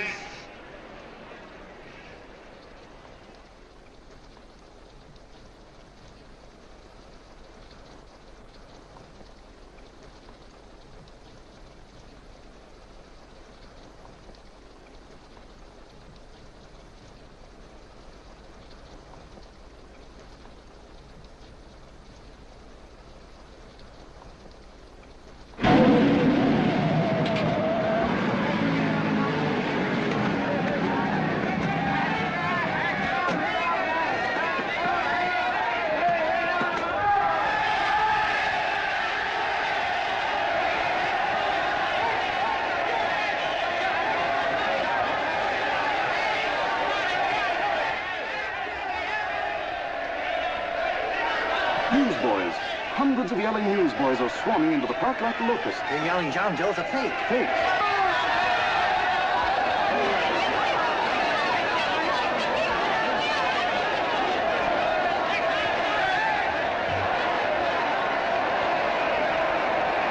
Federal investigation urged by Chamber of Commerce. How could he be a fake? It must be some kind of a gag. A what? A gag. A gag.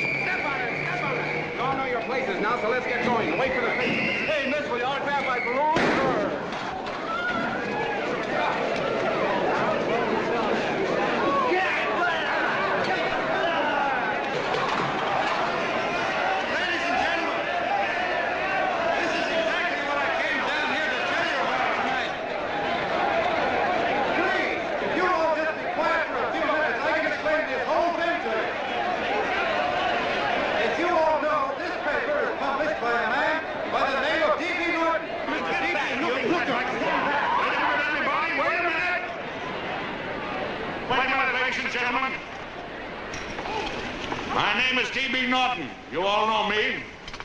I accuse this man of being a faker.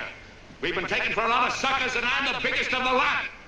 I spend a fortune backing this man in what I believe to be a sincere and worthy cause, just as you all did. And now I find out it's nothing but a cheap racket cooked up by him and two of my employees for the sole purpose of collecting dues from John Doe's all over the country. That's a lie. It's not a lie. Nickels and dimes to stuff into their own pockets. You can read all about it in the newspapers there. That's a lie. Listen, ladies and gentlemen, don't believe what... This man had no intention of jumping off the top of a building. He was paid to say so. Do you deny that? That's got nothing to do with it.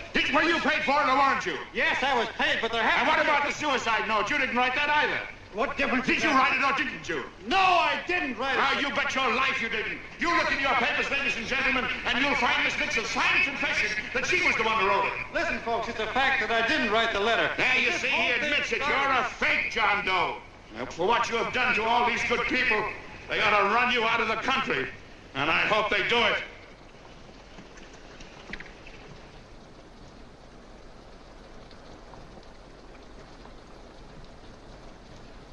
Speak up, John. We believe you. Please, listen, folks. Now that he's through shooting over his face, I've got a couple of things to tell you about...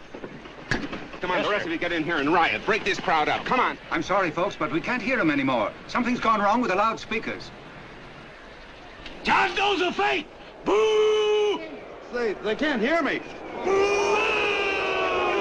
This thing's not working. Ladies and gentlemen.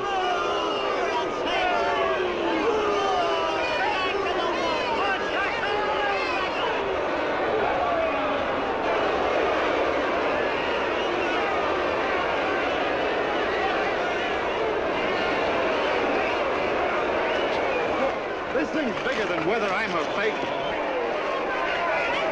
Look, Kirk, you believe me, don't you? Sure. I believe you.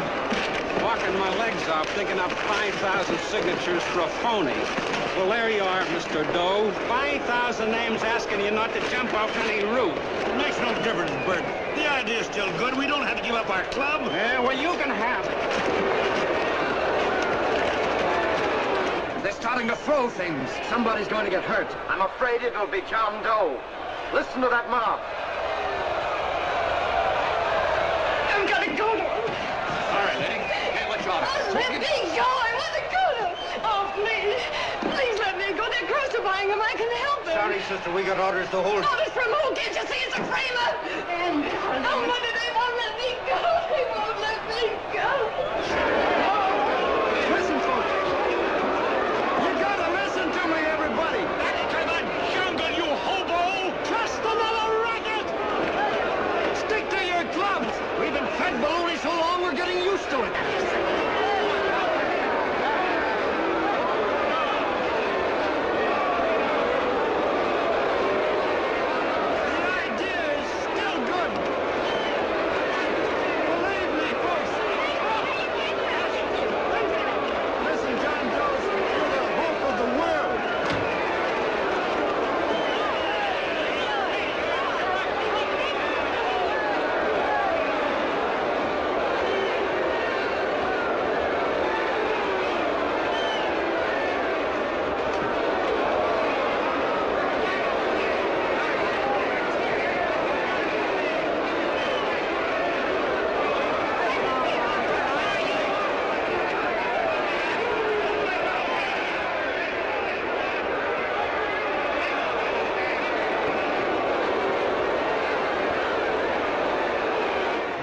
Managed to get him out of the park. But if that boy isn't hurt, it'll be a miracle. Ladies and gentlemen, this certainly looks like the end of the John Doe movement. Well, boys, you can chalk up another one to the Pontius Pilates.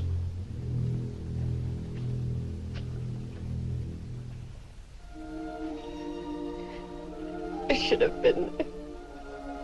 I could have helped him. He was so all alone. A lot of us are going to be mighty ashamed of ourselves after tonight. We certainly didn't give that man much of a chance.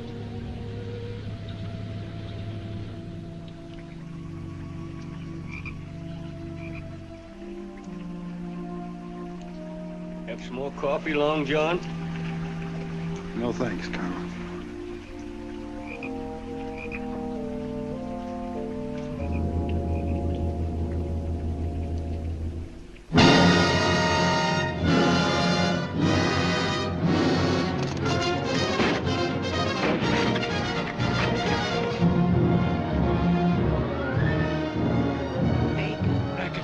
Liar, cheat, imposter. Why don't you jump? Christmas Eve at midnight. Goodbye, Mr. Doe. You're a wonderful man. And God bless you, my boy. Now get in there and catch. You're a fake John Doe, and I can prove it. You're the big hero who's supposed to jump off tall buildings and things. Do you remember? What do you suppose your precious John Does will say when they find out that you never had any intention of doing it, that you were being paid to say so? Christmas Eve at midnight.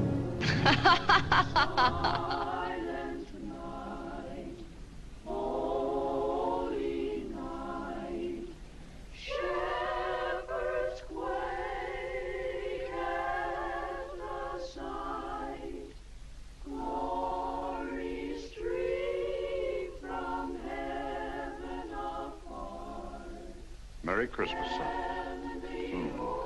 Merry Christmas.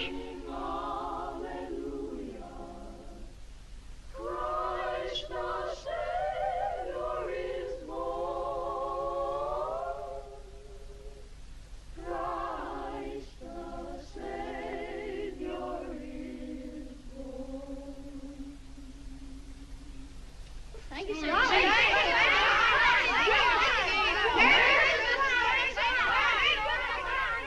Who? John Doe. Is that screwball still around? Dame's been calling all day. Sure, I know. Yeah, at midnight, huh?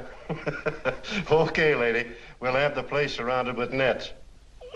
They're laughing at me.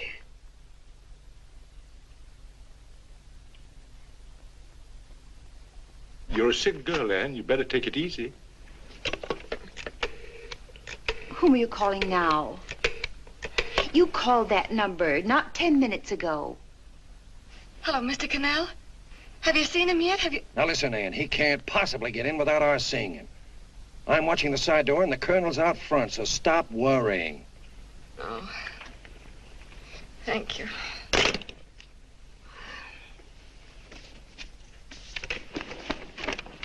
What, Ann? Ann, don't be foolish.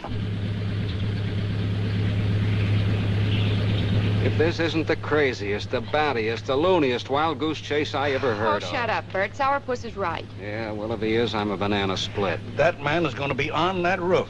Don't ask me how I know. I just know, and you know it as well as I do. Sure. I'd like to believe in fairy tales, but a guy that's a fake isn't going to jump off any roof. I don't think he was any fake, not with that face. And anyway, what he stood for wasn't a fake. Okay, honey, okay.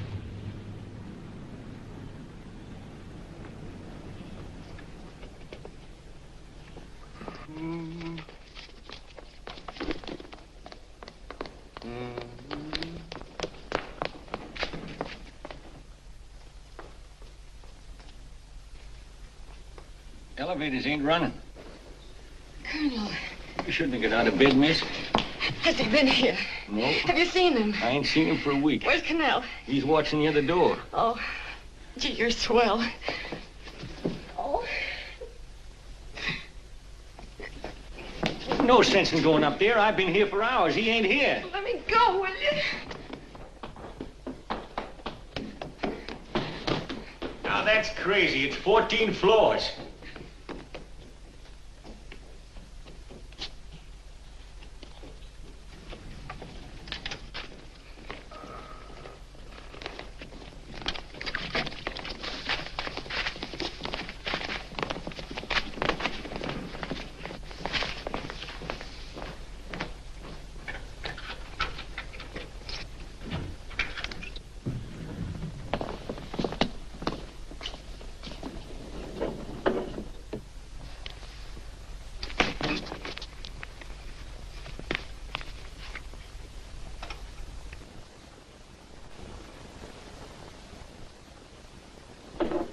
As far as the elevator goes, we gotta walk up to the tower.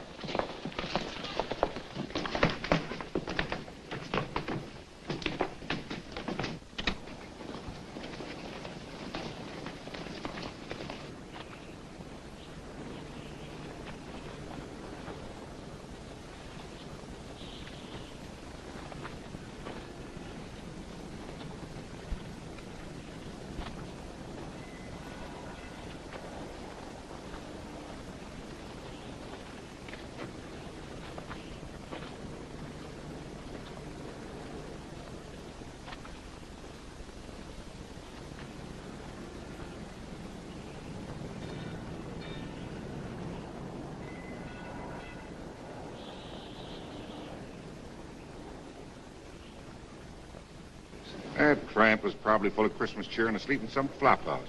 Let's go. I've got to decorate my tree.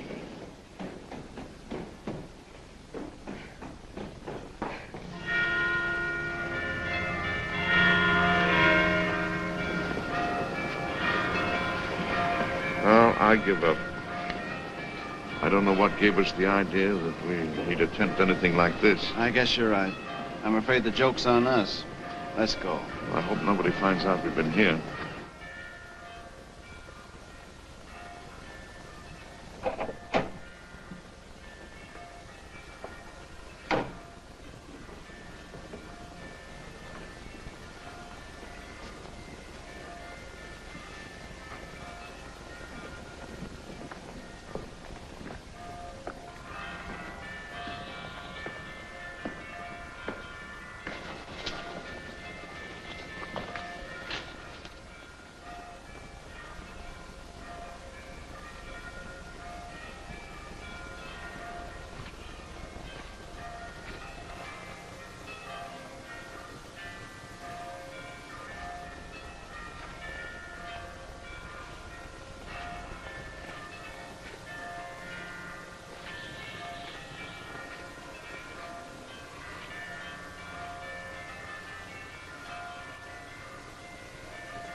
I wouldn't do that if I were you, John.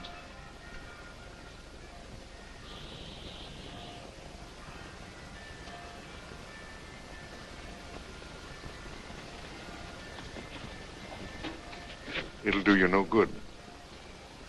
The mayor has policemen downstairs with instructions to remove all marks of identification you may have on your person.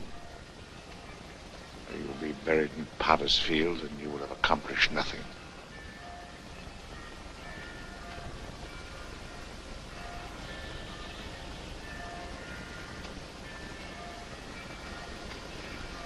I've taken care of that. I've already mailed a copy of this letter to Mr. Connell. John, why don't you forget this foolishness? Stop right where you are, Mr. Norton, if you don't want to go overboard with me.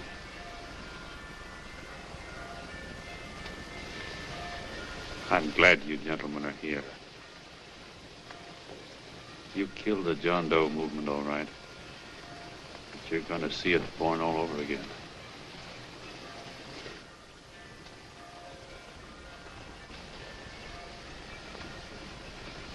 Now, take a good look, Mr. Norton. John! John! Oh, John, no, I won't let you. I love you, darling. Oh, please. Please don't give up. We'll start all over again. Just you and I. It isn't too late. The John Doe movement isn't dead yet. You see, John, it isn't dead or they wouldn't be here. It's alive in them. They kept it alive by being afraid of. That's why they came up here. Oh, darling. Sure, it should have been killed. It was dishonest. But we can start clean now. Just you and I. It'll grow, John, and it'll grow big because it'll be honest this time. Oh, John, if it's worth dying for, it's worth living for. Oh, please, John. Oh. Oh, please. Please, God, help me. John, look at me. You want to be honest, don't you? Well, you don't have to die to keep the John Doe idea alive. Someone already died for that once. The first John Doe. And he's kept that idea alive for nearly 2,000 years. It was he who kept it alive in them. And he'll go on keeping it alive forever and always. For every John Doe movement, these men kill, a new one will be born. That's why those bells are ringing, John. They're calling to us. Not to give up, but to keep on fighting, to keep on pitching. Oh, don't you see, darling? This is no time to give up. You and I, John, we... Oh, no. No, John. If you die, I want to die, too. Oh, I love you. Oh, John.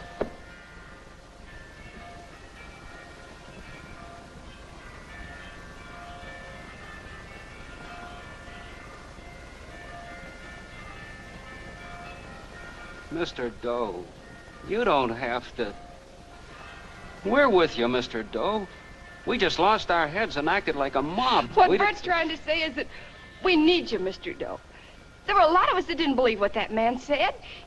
We were going to start up our John Doe Club again, whether we saw you or not, weren't we, Bert? And there were a lot of others that were going to do the same thing. Well, Mr. Sourpuss even got a letter from his cousin in Toledo. I got it right here, Mr. Doe. Only it'd be a lot easier with you. Please. Please come with us, Mr. Doe.